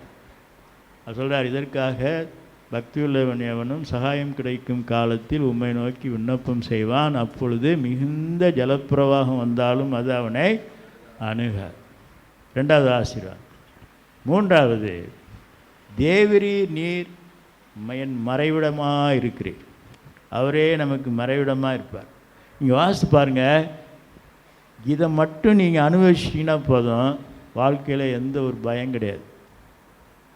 அவரே நமக்கு மறைவிடமாக இருப்பார். இப்போ மோடி போனார்னா அவருக்கு பாதுகாப்பு இல்லை. அவர் யாரை கொள்வான்னு சொல்ல முடியல. அதனால் 6 அடுக்கு 7 அடுக்கு 8 அடுக்கு போடுறான் பாதுகாப்புக்கு. நமக்கு யார் மறைவிடம்? அவரே மறைவிடமாக இருப்பார். என்ன ஆசீர்வாதம் பாருங்கள். தேவரீர் நீர் என் மறைவிடமாக இருக்கிறீர், இக்கட்டுக்கு என்னை விலக்கி காத்துக்கொள்வீர். 5வது, இரட்சண்ய பாடல்கள் என்னை சூழ்ந்து கொள்ளும்படி செய்வீர். என்ன அருமையான வசனம் பாருங்கள். பாவம் மன்னிக்கப்பட்டாச்சுன்னா இந்த மனுஷன் எப்பொழுதும் பாடிக்கிட்டே இருப்பான். நீங்கள் ரட்சிக்கப்பட்டீங்க, ஆண்டவர் ஏற்றுக்கொண்டீங்க, இந்த சிலுவையின் மூலமாக உங்களுக்கு ஒரு பாவ மன்னிப்பு நிச்சயம் உங்களுக்கு இருக்குன்னா அதுக்கு ஒரு அடையாளம் என்ன தெரியுமா? என்ன அடையாளம் சொல்லுங்கள். புலம்பிக்கிட்டே இருப்பீங்க, பாடிக்கிட்டே இருப்பீங்க. அல்லேலூயா. என்ன என் ஆனந்தம், என்ன என் ஆனந்தம் சொல்லக்கூடாதே.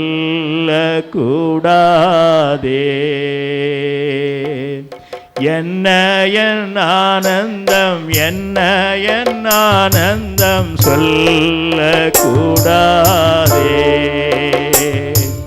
மன்னன் கிறிஸ்து என் பாவத்தை எல்லாம் மன்னித்து விட்டாரே. மன்னன் கிறிஸ்து என் மன்னித்து விட்டாரே. பாவங்கள் சாபங்கள் கோபங்கள் எல்லாம் பரிஹரித்தாரே. பாவங்கள் சாபங்கள்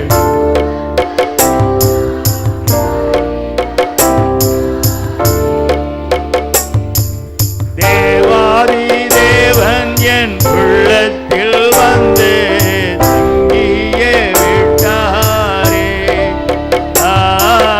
தேவாதி தேவன் தங்கியே விட்டாரே. என்ன என் ஆனந்தம், என்ன என் ஆனந்தம் சொல்ல. மன்னன் கிறிஸ்து என் பாவத்தை எல்லாம் மன்னித்து விட்டாரே. மன்னன் கிறிஸ்து என் பாவத்தை எல்லாம் மன்னித்து விட்டாரே. அல்லேலூயா, அல்லேலூயா. நீங்கள் அனுபவிச்சிட்டிங்கன்னா இந்த உலகத்தில் ஒரு பயம் இல்லை. ஆண்டவர் உங்களுக்கு மறைவிடமாக இருப்பார். அல்லேலூயா. பெரிய ஆசீர்வாதம் இந்த சிலுவையினால் நமக்கு வந்த பெரிய ஆசீர்வாதம் பாவ மன்னிப்பு. இப்போ நான் ஒரு இந்து குடும்பத்திலேருந்து பிறந்தேன்னு சொன்னேன். நான் சின்ன வயசுலேயே நல்லா திருடுவேன். என்ன செய்வேன்?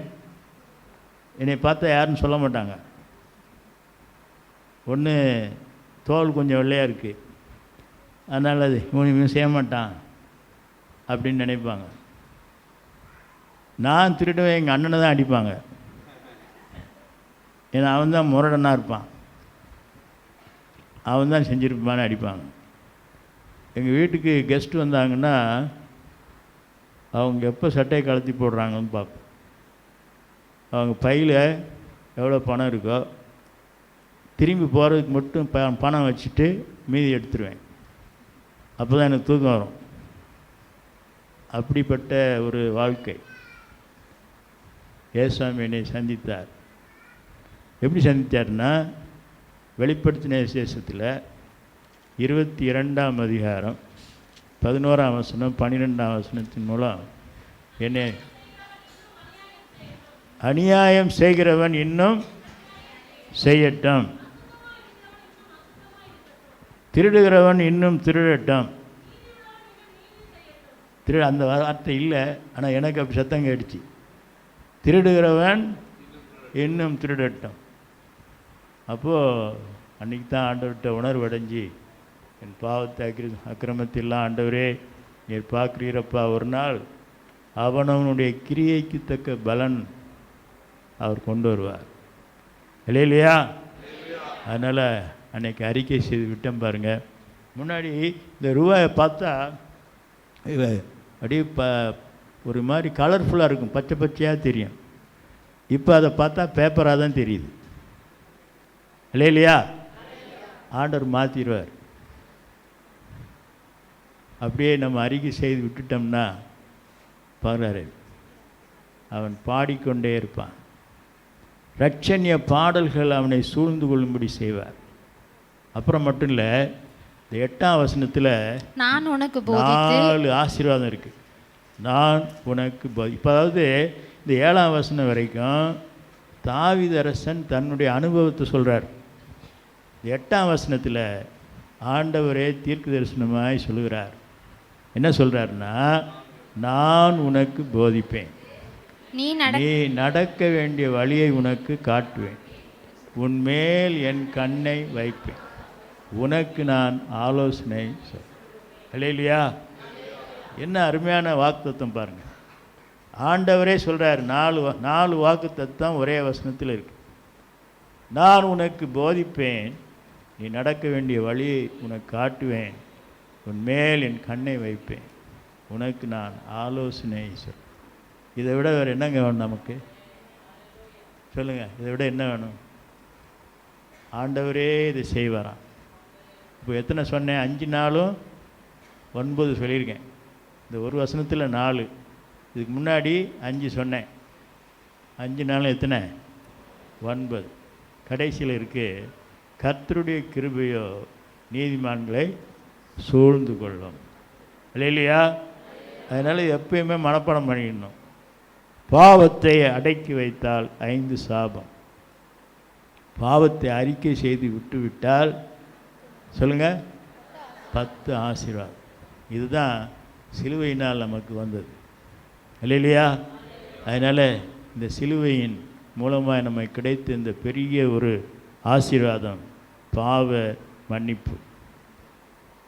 எபேசியர் 2:16, எபேசியர் 2:16 சிலுவையின் மூலம் நமக்கு கிடைத்த இன்னொன்று, பகையை சிலுவையினால் கொன்று அதனாலே இரு திறத்தாரையும் ஒரே சரீரமாக தேவனுக்காக ஒப்புரவாக்கினார். அல்லாமலும் அவர் வந்து தூரமாயிருந்த உங்களுக்கும் சமீபமாயிருந்த அவர்களுக்கும் சமாதானத்தை சுவிசேஷமாக அறிவித்தார். போதும். பகையை சிலுவையிலே கொன்றார். இன்னைக்கு அதுதான் ரொம்ப முக்கியமானது. நமக்கு யாரும் பகைஞர் அல்ல இல்லையா? உங்களுக்கு யாரும் பகைஞராக இருக்கக்கூடாது. உங்கள் மனசில் எல்லாரையும் மன்னிச்சிடணும். எல்லாரையும் மன்னிச்சிட்டீங்களா? உங்களுக்கு மனசாட்சியில் சொல்லணும், எனக்கு யாரும் பகைஞர் அல்ல. என்னை எவ்வளோதான் சொந்த வாழ்க்கையில் உள்ள சொன்னால் தான் உங்களுக்கு புரியும். எனக்கு மனைவி, ஒரு மனைவி தான். என் மனைவி என் உறவினர். யாருன்னு சொல்லலை, உறவினர்னு சொல்லிவிட்டாங்கன்னா, ஒரு நாள் என் மனைவி ரொம்ப கண்டிப்பாக இருப்பாள், தப்புனா தப்புன்றவா. சில நேரங்கள் நம்ம எனக்கு கூட கஷ்டமாக தான் இருக்கும், ஆனால் உண்மையை தான் சொல்லுவாள். அப்படி ஒரு உறவினர் வீட்டில் போய் சொல்லிவிட்டா. சொன்னால் சொல்லிட்டாங்க, நீங்கள் எங்கள் வீட்டுக்கே வர வேண்டாம், எங்கள் வீட்டுக்கே வரக்கூடாது. அதை வச்சுக்கிட்டு எங்கள் மனைவி ரொம்ப கஷ்டப்பட்டுட்டு இருந்தாங்க. வீட்டுக்கு வரக்கூடாதுன்னு சொல்லிட்டாங்களே, இனிமேல் போகவே மாட்டேன், செத்தாலும் போக மாட்டேன். செத்தா போக முடியுமா? இல்லை, நாங்கள் ஊழியம்தான் செய்கிறோம், ஆனாலும் அந்த ஒரு உணர்வு இப்படியெல்லாம் வரும் இல்லையா? பகையை சிலுவையிலே கொன்றார். அப்புறம் என் மனைவிட்டு சொல்லி, அவங்க சொல்லட்டுமா, அவங்க தெரியாமல் சொல்லியிருக்காங்க, அவங்களுடைய ஆவிக்குரிய நிலைமை அப்படி தான், நம்ம அதை மன்னிக்கணும், பகையை கொல்லணும், பகை இருக்கக்கூடாது இல்லையா? நமக்கு அருமையான ஒரு சாட்சி நம்ம கிரஹாம் ஸ்டெயின், அந்த கிளாடிஸ் ஸ்டெயின் கிரஹாம், கேள்விப்பட்டிருக்கீங்கள? கிரஹாம் ஸ்டெயின்கிற யார் தெரியுமா? ஒரிசாவில் 2 சின்ன பிள்ளையோடு சேர்த்து கொண்டாங்கள, ஞாபகம் இருக்கா? ஞாபகம் இல்லையா? ஆமாம், இந்த குஷ்ரோகிகள் மத்தியில் ஊழியம் செய்த அவர் பேர் கிரஹாம் ஸ்டெயின். 2 சின்ன பிள்ளைகளோட ஜீப்பில் வச்சு கொண்டாங்க. அப்போது அடுத்த நாள் ரிப்போர்ட்டர்ஸ் எல்லாம் கேட்குறாங்க அம்மாட்ட, கிளாடிஸ் இந்த அம்மா பேர், என்னம்மா உங்கள் கணவனை கொன்றவங்களுக்கு நீங்கள் என்ன பழி வாங்கணும்னு நினைக்கிறீங்க, என்ன தண்டனை கொடுக்கணும்னு நினைக்கிறீங்க? அந்த அம்மா சொல்லிச்சு, இயேசு கிறிஸ்து எங்கள் பாவங்களெல்லாம் மன்னித்தார், நான் மனசார அவங்கள மன்னிக்கிறேன்னு சொல்லிச்சு. பாருங்கள், அதுதாங்க பகையை சிலுவையிலே கொன்றது. அப்பேற்பட்ட சுபாவத்தை நம்ம டெவலப் பண்ணணும் இல்லையா? யாரும் உங்களுக்கு பகையாக இருக்கக்கூடாது இல்லையா? ஒரு வீட்டில் நடந்த சம்பவம், ஒரு வீட்டில் ஒரு சின்ன பிள்ளை இந்த வேலை செய்கிற, துணி துவைக்கிறது, பெருக்கிறது, பாத்திரம் கழுவுறது, அந்த பிள்ளை அந்த அம்மா எஜமான், அது எப்பயுமா ஏதாவது தொல்லை பண்ணிக்கிட்டே இருக்குமா. ஏதாவது ஒன்று சொல்லி, நீ சரியில்லாத செய்யலை பாரு, அங்கே தூசி இருக்குது, இங்கே தூசி இருக்குது, நீ என்ன துணியை துவைச்ச, இப்படியே ஏதாவது சொல்லி அந்த பிள்ளையை தொல்லை பண்ணிக்கிட்டே இருக்குமா. ஒரு நாள் இந்த அம்மா திடீர்னு மயக்கமாக விழுந்துருச்சு. விழுந்து ஆஸ்பத்திரிக்கு கூப்பிட்டு போனால் ரத்த குறைவு, ரத்தம் இல்லை. அப்போது உறவினர்கிட்டலாம் கேட்குறாங்களாம், இந்த அம்மாவுக்கு ரத்தம் கொடுக்க யாராவது வாங்க அப்படின்னு. யாரும் வரலையா. இப்போ இந்த பிள்ளை சொல்லித்தான், என் ரத்தம் சரியாக இருந்தால் எடுத்துக்கங்கன்னு. இந்த பிள்ளைய பார்த்தா கரெக்டாக அந்த அம்மாவுடைய அதே ரத்தம் எடுத்து இந்த அம்மா கொடுத்துட்ருக்கு. இந்த பொண்ணு இந்த பக்கம் படுத்திருக்கு, அந்த அம்மாவுக்கு ரத்தம் இந்த பொண்ணுகிட்டேருந்து போகுது. ரத்தம் ஏற அந்த அம்மாவுக்கு புத்தி தெளிவு வந்துச்சு. பார்த்தா இந்த பொண்ணுகிட்ட கேட்டாங்களா அந்த அம்மா, நான் உன்னை எவ்வளோ தொல்லை பண்ணியிருக்கேன், உன்னை எவ்வளோ கஷ்டப்படுத்தியிருக்கேன், நீ எப்படி எனக்கு ரத்தம் கொடுத்த, என் சொந்தக்காரங்கள்லாம் கொடுக்கல அப்படின்னு சொல்லும்போது அந்த அம்மா சொல்லித்தான், நீங்கள் தொல்லை பண்ணுறதெல்லாம் உண்மை தான், கஷ்டம் கொடுக்குறது உண்மை தான், ஆனால் எனக்குள்ளே ஓடுகிறது இயேசு கிறிஸ்துவின் ரத்தம் இல்லையா? உங்களுக்குள்ளே எந்த ரத்தம் ஓடுது? பழி வாங்குகிற ரத்தம் ஓடுதா? கோபமான ரத்தம் ஓடுதா? பகையான ரத்தம் ஓடுதா? இயேசு கிறிஸ்துவின் ரத்தம் சகல பாவங்களையும் மன்னிக்கிற ஒரு ரத்தம் இல்லையா? பகையை கொண்டது. சரி, வேகமாக முடிச்சிடலாம். கொலோசியர் 2:13-15 வரைக்கும் இயேசு கிறிஸ்து சிலுவையின் மூலம் நமக்கு கிடைக்கிற ஆசீர்வாதம். கொலோசியர் 2:13 உங்கள் பாவங்களினாலேயும் உங்கள் மாம்ச விருத்த சேதனம் இல்லாமையினாலேயும் மரித்தவர்களாயிருந்த உங்களையும் அவரோடே கூட உயிர்ப்பித்து அக்கிரமங்கள் எல்லாவற்றையும் உங்களுக்கு மன்னித்து நமக்கு எதிரிடையாகவும் கட்டளைகளால் நமக்கு விரோதமாகவும் இருந்த கையெழுத்தை குலைத்து அதை நடுவில் இராதபடிக்கு எடுத்து சிலுவையின் மேல் ஆணி அடித்து துரைத்தனங்களையும் அதிகாரங்களையும் உரிந்து கொண்டு வெளியரங்கமான கோலமாக்கி அவைகளின் மேல் சிலுவையிலே வெற்றி சிறந்தார். அல்லேலூயா. அருமையான வார்த்தைகள். துரைத்தனங்களையும் அதிகாரங்களையும் அவர் உரிந்து கொண்டு சிலுவையின் மேல் வெற்றி சிறந்தார். அல்லேலூயா. எத்தனையோ விதமான அதிகாரம் இருக்கலாம், எத்தனையோ விதமான துரைத்தனங்களாக இருக்கலாம், ஆனால் எல்லாவற்றையும் ஆண்டவர் சிலுவையிலே அவர் உரிந்து வெற்றி சிறந்த ஒரு தேவனாக இருக்கிறார். அல்லேலூயா. அதனால தான் இன்றைக்கு சிலுவையில் அறைந்த இயேசு இந்த தினத்தை என்ன சொல்கிறாங்க? துக்க வெள்ளின்னு சொல்கிறாங்க. என்ன சொல்கிறாங்க? புனித வெள்ளி. அல்லேலூயா. ஆமாம், குட் ஃப்ரைடே. தமிழ் ஆங்கிலத்தில் என்ன சொல்கிறாங்கன்னா குட் ஃப்ரைடே. ஏன்னா இன்றைக்கு சிலுவையின் மேல் ஆண்டவர் எல்லாவற்றையும் வெற்றி சிறந்த ஒரு தேவன், நமக்கு உயிருள்ள ஒரு தேவன் இன்றைக்கி இருக்கிறார்.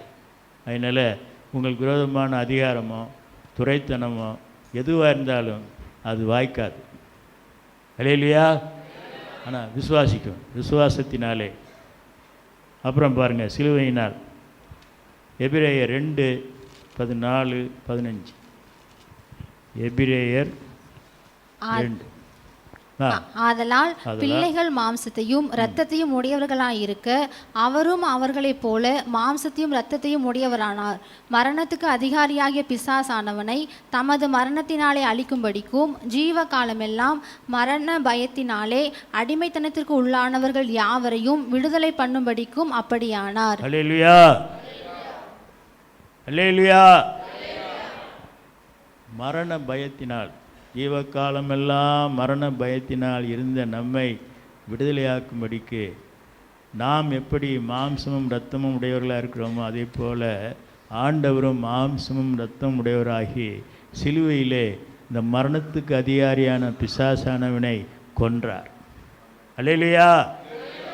கடைசி சத்துரு யார்? நமக்கு கடைசி சத்துரு யார்? நம்ம அம்மாவா, அப்பாவா, தங்கச்சியா? யார்? கடைசி சத்துரு மரணம் அப்படின்னு போட்டிருக்கு. 1 கொரிந்தியர் 15 அதிகாரத்தில் கடைசி சத்துரு மரணம். அல்லேலூயா. அதனால் மரணத்தை நமக்கு ஜெயமாய் விளங்கின இந்த சிலுவை அந்த அதிகாரத்தையும் துரைத்தனங்களையும் எல்லாம் உரிந்து வெற்றி சிறந்தார். மரணத்துக்கு அதிகாரியான பிசாசானவனை ஜெயித்தார். அல்லேலூயா. அதனால் நீங்கள் மரண பயத்தில் இருந்த அவசியம் இல்லை. எப்பொழுதும் அந்த காலத்தில் அருமையான ஒரு பாடல் ஞாபகம். மரணம் ஓருகின்ற தருணம் வந்தாலும், மரணம் ஓருகின்ற தருணம் வந்தாலும் மருள விடாதே, நல் அருளை விடாதே. வாரவினை வந்தாலும் சோராதே மனமே, வல்ல கிறிஸ்துனுக்கு நல்ல தாரகமே. அல்லேலூயா. ஒரு சம்பவம், ஒரு 2 சம்பவத்தை உங்களுக்கு சொல்கிறேன். ஆண்டவர் மரணத்தை ஜெயமாக விழுங்கினார். சிலுவையிலே அதை வெற்றி சிறந்தார். நம்ம அவரை நினைத்துட்டோம்னா மரண நாளிலே நம்ம அவரோடு சேர்த்துக்கொள்வார். அல்லேலூயா. மரணத்தை குறித்து ஒரு பயம் நம்ம விட்டு போயிடும். வேலூரில் பக்கத்தில், வேலூர் சிஎம்சி ஆஸ்பத்திரி பக்கத்தில் ஒரு பெரிய ஆக்சிடெண்ட் ஆச்சு. ஆக்சிடெண்ட் ஆச்சுன்னா அந்த விபத்துக்குள்ளான மக்களை கொண்டு வந்து எமர்ஜென்சி இதில் கொண்டு வந்து போடுறாங்க. போட்டால் எல்லோரும் கதறாங்க. ஒரு சிலர் ஐயோ ஐயோ ஐயோன்னு கதறாங்க, ஒரு சிலர் அமைதியாக இருக்காங்க, நிறைய பேர் கதறிக்கிட்டே இருக்காங்க. எல்லாருக்கும் ட்ரீட்மெண்ட்டு. அதில் ஒருத்தன் ஐயோ ஐயோ ஐயோ ஐயோ டாக்டர் நீ எம்பிபிஎஸ் படிச்சேன்னா நீ எஃப்ஆர்சிஎஸ் படிச்சதுக்கு கருப்பு கருப்பாக வருதே, கருப்பு கருப்பாக வருதே. என்ன வருது சொல்லுங்க? கருப்பு கருப்பாக வருது, என்னை இழுத்துட்டு போகுது நீ எம்பிபிஎஸ் படிச்சினதுக்கு அப்படின்றானா. என்ன வருது சொல்லுங்க? இங்கெல்லாம் சொல்ல மாட்டுறாங்களே. கருப்பு கருப்பாக வருது, இழுத்துட்டு போகுது, நீ படிச்சினதுக்குப்பா அப்படின்றான். கடைசியாக பார்த்தா அந்த பிசாசு அவனை அப்படியே இழுத்துட்டு போயிடுச்சு. அப்படியே செத்து போயிட்டான், அலறியே செத்து போயிட்டான். சென்னையில் டிபி ஹாஸ்பிட்டல் அயனாவரம் பக்கத்தில் இருக்குது.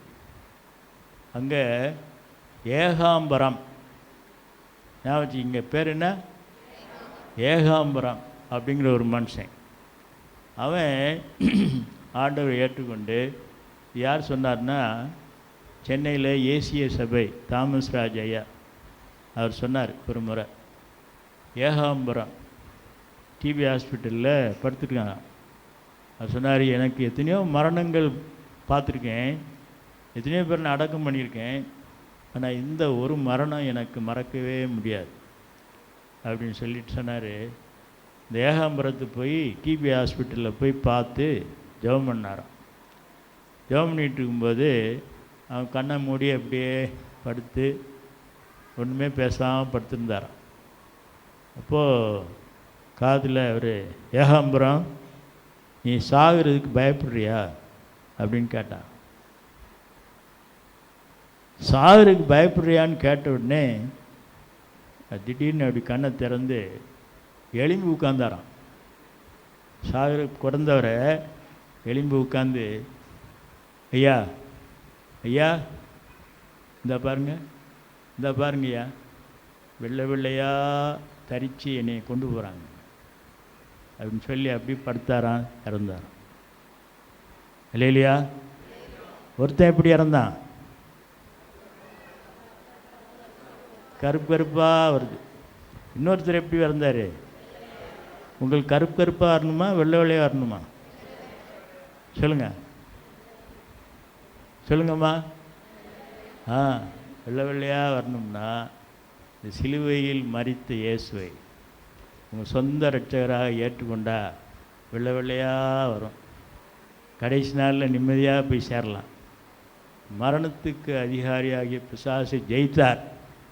மரணம் உருகின்ற தருணம் வந்தாலும், மரணம் உருகின்ற தருணம் வந்தாலும், மருள விடாதே நல் அருளை விடாதே, வாரவினை வந்தாலும் சோராதே மனமே, வல்ல கிறிஸ்துனக்கு நல்ல தாரகமே. அல்லேலூயா. ஒரு 5 நிமிஷத்தில் முடிச்சிடலாம். இப்படி ஆண்டவர் நமக்கு சிலுவையிலே சம்பாதித்த இப்படிப்பட்ட நன்மைகள், ஆசீர்வாதங்கள் இப்போ அவர் பின்பற்றணும்னா அவர் என்ன சொல்கிறாருன்னு பாருங்கள். வாசிக்கப்பட்ட மத்தேயு அந்த 16ஆம் அதிகாரத்தில் ஆண்டவர் சீஷர்களை பார்த்து சொல்கிறாரு, ஒருவன் என்னை பின்பற்றி வர விரும்பினார் தன்னைத்தான் வெறுத்து தன் சிலுவையை எடுத்துக்கொண்டு என்னை பின்பற்ற கடவன். 24ஆம் வசனம். அப்பொழுது இயேசு தம்முடைய சீஷர்களை நோக்கி, யாரை பார்த்து? சீஷர்களை பார்த்து சொன்னார். பின்பற்றுவர்களை மட்டும் பார்த்து சொல்லல, சீஷர்களை நோக்கி, ஒருவன் என்னை பின்பற்றி வர விரும்பினால் அவன் தன்னைத்தான் வெறுத்து தன் சிலுவையை எடுத்துக்கொண்டு என்னை பின்பற்ற கடவன். சரி, இது லூக்கா 9:23 இதே வசனத்தை ஆண்டவர் லூக்கா 9:23 கூட ஒன்று சேர்த்துட்டார். பின்பு அவர் எல்லாரையும் நோக்கி, ஒருவன் என் பின்னே வர விரும்பினால் அவன் தன்னைத்தான் வெறுத்து தன் சிலுவையை அனுதினமும் எடுத்துக்கொண்டு என்னை பின்பற்ற கடவன். இப்போ என்ன வித்தியாசம்? இங்கே அனுதினம் அப்படின்னு இங்கே ஆண்டவர் சேர்த்துருக்கிறார். இது இயேசுவாமி தன்னுடைய பாடு மரணங்களை குறித்து எல்லாருக்கும் சொல்லி இருக்கும்போது பேதுரு அவரை கூட்டு போய், ஆண்டவரே, நாங்கள்லாம் உண்மை ராஜாவாகணும்னு நினச்சிட்டு இருக்கோம், நீ ராஜாவாக இருக்கணும், நாங்களும் அப்போ ஒரு மந்திரி ஆயிடலாம், ஒரு எம்எல்ஏவாவது ஆயிடலாம் அப்படின்னு யோசித்தா நீர் என்ன செய்கிறீரு? சிலுவையில் சாகணுன்றீரு அப்படின்னு கடிந்து கொண்டானான். இப்போ ஆண்டவர் அவனை பார்த்து சொல்கிறாரு, அப்பால் இப்போ பேதுருவேன்னு சொன்னாரா? சொல்லுங்கள். சில நேரங்களில் சீஷர்கள் அப்படி சாத்தானாக மாறிடுவாங்க. பேதுரு தான் ஆண்டவர் அப்பால் இப்போ பேதுருவேன்னு சொல்லலை, அப்பால் இப்போ சாத்தான். அதனால் சீஷர்கள் அப்படி மாறுறதுக்கு வாய்ப்பு இருக்குது. ஏன்னு கேட்டால், நீ தேவனுக்கு ஏற்றவைகளை சிந்தியாமல் மனுஷருக்கு ஏற்றவைகளை சிந்திக்கிறாய். அதாவது பாடுகள் நமக்கு ரொம்ப அவசியம் இல்லையா? பாடுகள் ஆண்டவருக்கே இப்படி அவசியம்னா நமக்கு ரொம்ப அவசியம். இது நம்மை உருவாக்கும். பாடுகள் தான் நம்மை உருவாக்கும். பாடுகள் நமக்கு ஒரு ஆயுதமாய் கொடுக்கப்பட்டிருக்கிறது, ஒரு வெப்பன், ஒரு கத்தி மாதிரி. எதுக்குன்னா பாவம் செய்யாதபடிக்கு. இங்கே பாருங்கள், 1 பேதுருவின் புஸ்தகத்தில் 4ஆம் அதிகாரம் 1 வசனம். இப்படி இருக்க கிறிஸ்து நமக்காக மாம்சத்திலே பாடுபட்டபடியால் நீங்களும் அப்படிப்பட்ட சிந்தையை ஆயுதமாக தரித்து கொள்ளுங்கள். பார்த்தீங்களா? எப்படிப்பட்ட சிந்தையை? கிறிஸ்து நமக்காக மாம்சத்திலே பாடுபட்ட அப்படிப்பட்ட சிந்தையை நீங்கள் ஆயுதமாக தரித்து கொள்ளுங்கள். திரும்ப வாசிங்க, நல்ல ஒரு வசனம். இப்படி இருக்க கிறிஸ்து நமக்காக மாம்சத்திலே பாடுபட்டபடியால் நீங்களும் அப்படிப்பட்ட சிந்தையை ஆயுதமாக தரித்து கொள்ளுங்கள். ஆயுதமாய் தரித்துக்கொள்ளும். பாடுகளை வந்துச்சுன்னா அது ஒரு ஆயுதம். எதுக்கு ஆயுதம்னா, அடுத்த வசனம் வாசிமா. ஏனென்றால் மாம்சத்தில் பாடுபடுகிறவன் இனி மாம்சத்தில் இருக்கும் காலம் வரைக்கும் மனுஷருடைய இச்சைகளின்படி பிழைக்காமல் தேவனுடைய சித்தத்தின்படியே பிழைக்கத்தக்கதாய் பாவங்களை விட்டோய்ந்திருப்பான். பார்த்தீங்களா? அருமையான ஒரு வார்த்தை.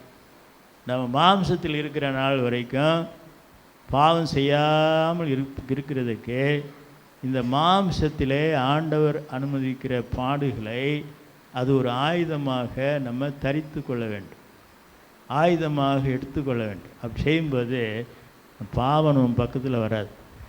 இல்லையா? பாவங்களை விட்டு அவன் ஓய்ந்திருப்பான். அதனால் பாடுகளை ஆண்டவர் தரும்போது அதை சந்தோஷமாக எண்ணணும். இல்லையா? பிலிப்பியர் 1ஆம் அதிகாரம் 29ஆம் வசனம் வாசிங்க. பிலிப்பியர் 1:29. ஆனபடினாலே நீங்கள் கர்த்தருக்குள் மிகுந்த சந்தோஷத்தோடே அவனை ஏற்றுக்கொண்டு இப்படிப்பட்டவர்களை. 1:29.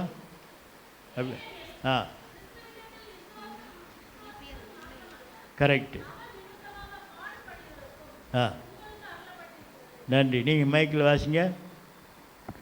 ஏனெனில் கிறிஸ்துவனிடத்தில் விசுவாசத்திற்கு மாத்திரமல்ல அவர் நிமித்தமாய் பாடுபடுகிறதற்கும் உங்களுக்கு அருளப்பட்டிருக்கிறது. விசுவாசிக்கிறதுக்கு மட்டும் இல்லை, நான் கிறிஸ்துவை விசுவாசிக்கிறேன் அப்படின்னா அவர் நிமித்தமாக பாடுபடுகிறதற்கும் அந்த அருள், இது ஒரு அருள்.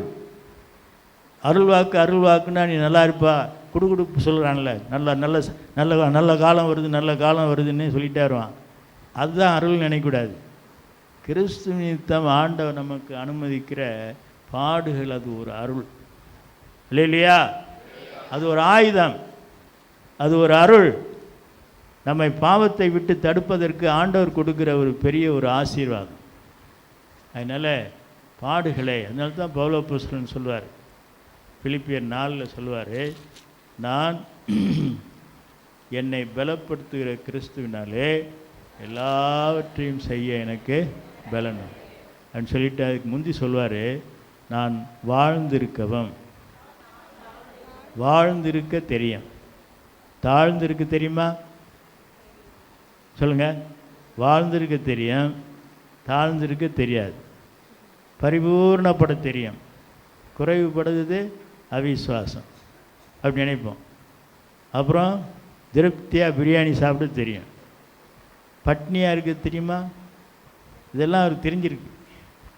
திருப்தியாக இருக்கவும், பரிபூர்ணப்படவும், குறைவுபடவும், பட்டினியாக இருக்கவும் நான் போதிக்கப்பட்டேன். அல்லேலூயா.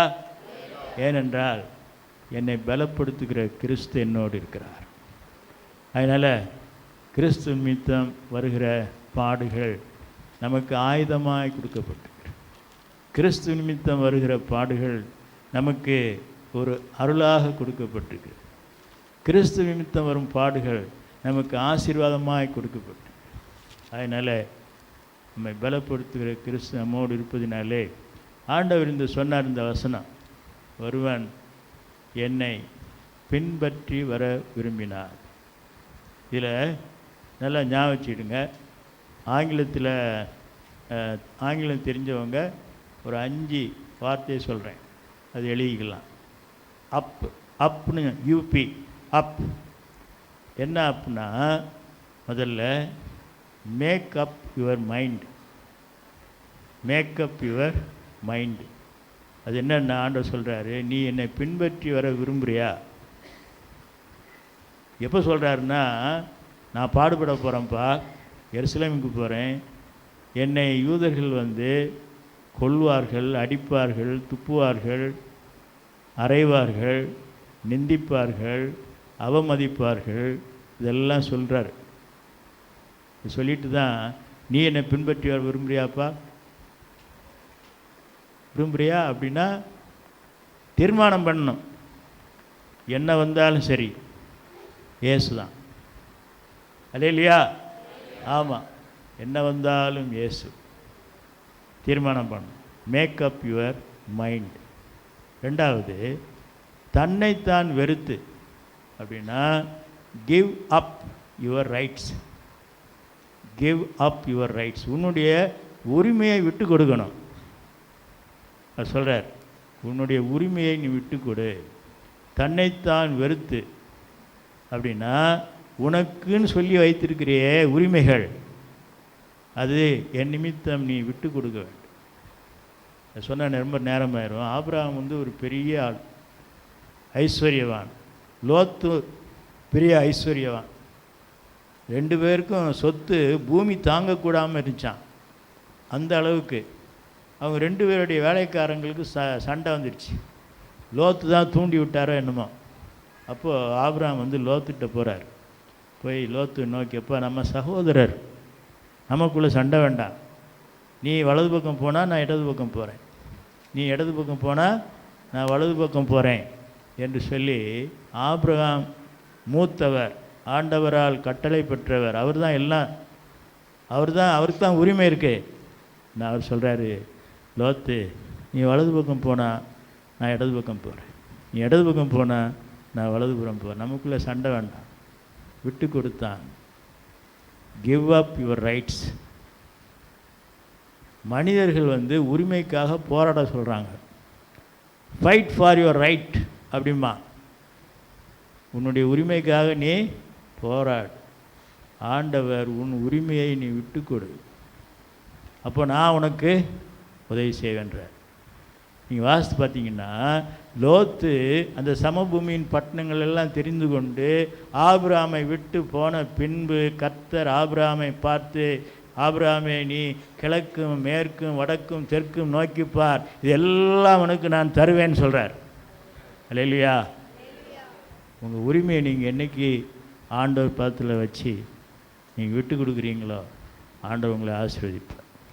3வது, தன் சிலுவையை எடுத்துக்கொள்ளணுன்றார். Take up your cross. ஆண்டவர் உங்களுக்குன்னு வைத்திருக்கிற சிலுவை, பாடுகள், கஷ்டங்கள், நஷ்டங்கள் என்ன வந்தாலும் சரி, அதை சந்தோஷமாக எடுத்துக்கொள்ள வேண்டும். அதை நிராகரிக்கக்கூடாது, தள்ளிவிட போகக்கூடாது. Take up your cross. அது ஒரு ஆயுதமாக கொடுக்கப்பட்டு, அது ஒரு அருளாய் கொடுக்கப்பட்டு, அது ஒரு ஆசீர்வாதமாய் கொடுக்கப்பட்டு. அல்லேலூயா. அதனால் பாடுகளை சகிக்கணும், தள்ளிப்படக்கூடாது. அதனால தான் இது 2 கொரிந்தியர் 4ஆம் அதிகாரத்தில் நினைக்கிறேன் கடைசியில் அது சொல்கிறாரு, காணப்படுகிறவைகளை அல்ல காணப்படாதவைகளை நோக்கி இருக்கிற நமக்கு அதி சீக்கிரத்தில் நீங்கும் லேசான இந்த உபத்திரவம் மிகவும் அதிகமான நித்திய கன மகிமையை கொண்டு வருகிறதா இருக்கிறது. காணப்படுகிறவைகள் அனித்தியமானவைகள், காணப்படாதவைகளோ நித்தியம். நம்ம எதை பார்த்துருக்கோம்? காணப்படுகிறவைகளையா காணப்படாதவைகளையா? சொல்லுங்கள். காணப்படுகிறவைகளின்னு சொல்கிறா, கரெக்ட் தான். அதுதான் நம்ம இதை தான் பார்த்துட்டே போகிறோம். நிலத்தையும் தங்கத்தையும் பணத்தையும் பதவியையும் இதை தான் பார்த்துட்டே போய் பண்ணி மாதிரி கீழேயே பார்த்துப்போம். காணப்படாதவைகளை நோக்கி இருக்கிற நமக்கு இல்லையா, டேக் அப் யுவர் கிராஸ். 4வது சொல்கிறாரு, அனுதினமும் keep up your daily discipline. தினமும் இது எப்பயோ ஒரு 10 வருஷத்துக்கு முன்னாடி நடந்துச்சு, 20 வருஷத்துக்கு முன்னாடி ஆண்டவரை பின்பற்றினேங்கிறது இல்லை. இன்றைக்கி எப்படி? இன்றைக்கு நான் என் ஆண்டவரை எப்படி அவர் கொடுக்கும் பாடுகளின் நடுவில் சந்தோஷமாய் பின்பற்றுறேனா? அதான் சொல்கிறார், அனுதினமும் பின்பற்று. கடைசியாக fix up your eyes on Jesus. என்னை பின்பற்ற கடவன் சொல்கிறார். லுக் அப், ஃபிக்ஸ் அப், இயேசுவையே நோக்கணும். உங்கள் வாழ்க்கையில் விசுவாச ஓட்டத்தில் வெற்றியோடு ஓடணும்னா இந்த சிலுவையில் தொங்கின தீதனைத்தும் திரு சிலுவையில் தொங்கும் நாதனை நினைத்திடில் நாசமாய் போகும். நாதனை நினைத்திடில் நாசமாய் போகும். நெஞ்சமே வீணாய் சோர்ந்து போகாதே, தஞ்சம் இயேசு இருக்கையில் தளர்ந்து விடாதே. தஞ்சம் இயேசு இருக்கையில் தளர்ந்து விடாதே. கஷ்டங்கள் வரும் காலம் களிப்பாக எண்ண இஷ்டமுடன் ஜபம் எந்நேரம் பண்ணு. கஷ்டங்கள் வரும் காலம் களிப்பாக எண்ண இஷ்டமுடன் ஜபம் எந்நேரம் பண்ணு. நஷ்டங்கள் வந்தாலும் நலம் என்று சொல்ல, நஷ்டங்கள் வந்தாலும் நலம் என்று சொல்ல. துஷ்டனின் சூழ்ச்சியை தூயனால் வெல்லே, துஷ்டனின் சூழ்ச்சியை தூயனால் வெல்லே. நெஞ்சமே வீணாய் சோர்ந்து போகாதே, தஞ்சம் இயேசு இருக்கையில் தளர்ந்து விடாதே, தளர்ந்து விடாதே. ஜெபம் செய்வோமா?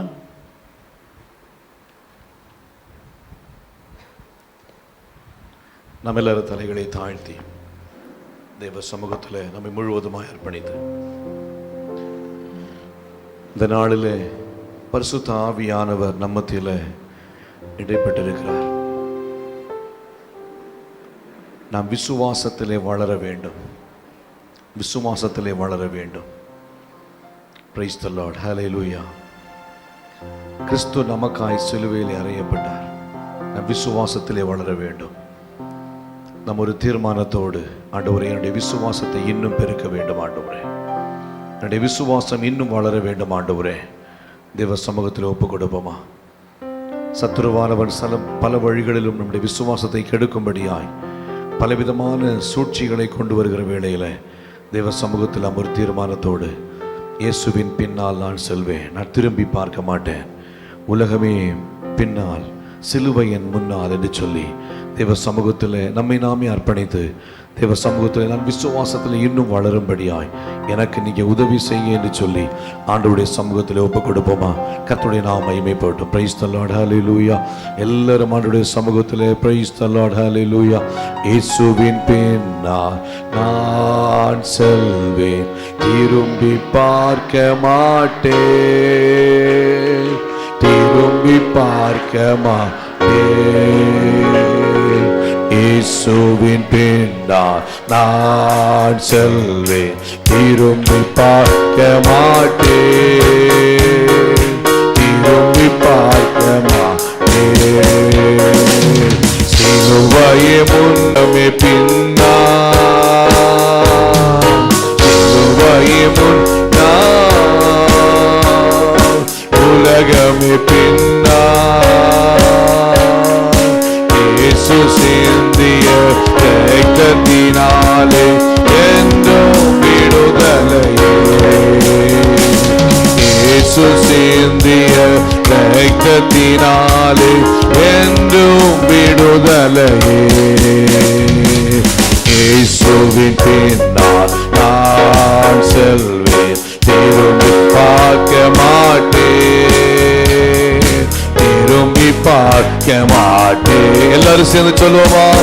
இயேசுவின் பின்னால் நான் செல்வேன், திரும்பி பார்க்க மாட்டேன், திரும்பி பார்க்க மாட்டேன். உலகத்தின் பெருமை செல்வத்தின் பற்று எல்லாம் உதறிவிட்டேன்,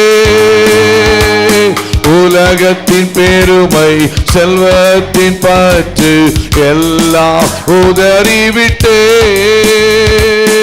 உடல் பொருளாவி உடைமைகள் யாவும் ஒப்பு கொடுத்து விட்டேன், உடல் பொருளாவி உடைமைகள் யாவும் ஒப்பு கொடுத்து விட்டேன்.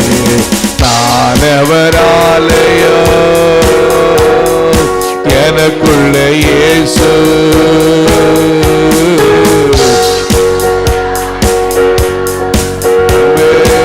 எனக்குள்ள இயேசு.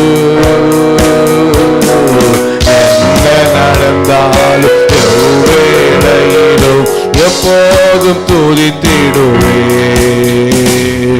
என்ன நடந்தாலும் எவ்வேளையிலும் எப்போதும் துதித்திடுவே. எல்லாரும் சேர்ந்து சொல்லுவா? இயேசுவின் பின்னால் நான் செல்வேன், திரும்பி பார்க்க மாட்டேன், திரும்பி பார்க்க மாட்டேன்.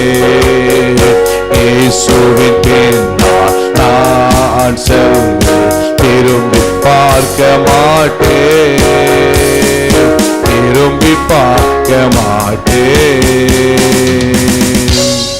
கேட்ட வார்த்தையின்படி நம்ம இன்னும் அதிகமாய் கர்த்தருக்குள் விசுவாசத்தில் ஓங்கி வளர கர்த்தர் நமக்கு தொடர்ந்து உதவி செய்வாராக. இந்த வேளையில் இந்த செஷனுடைய கடைசி ஜெபத்தை உடுமலைப்பேட்டையில் இந்திய தேவ சபையில் ஊழியம் செய்கிற நம்முடைய பிரான்ச் சபையினுடையதான போதகராக இருக்கிற பாஸ்டர் மேத்யூ அவள் முன்பாய் கடந்து வந்து ஜெபம் பண்ணுவார்கள். Praise the Lord.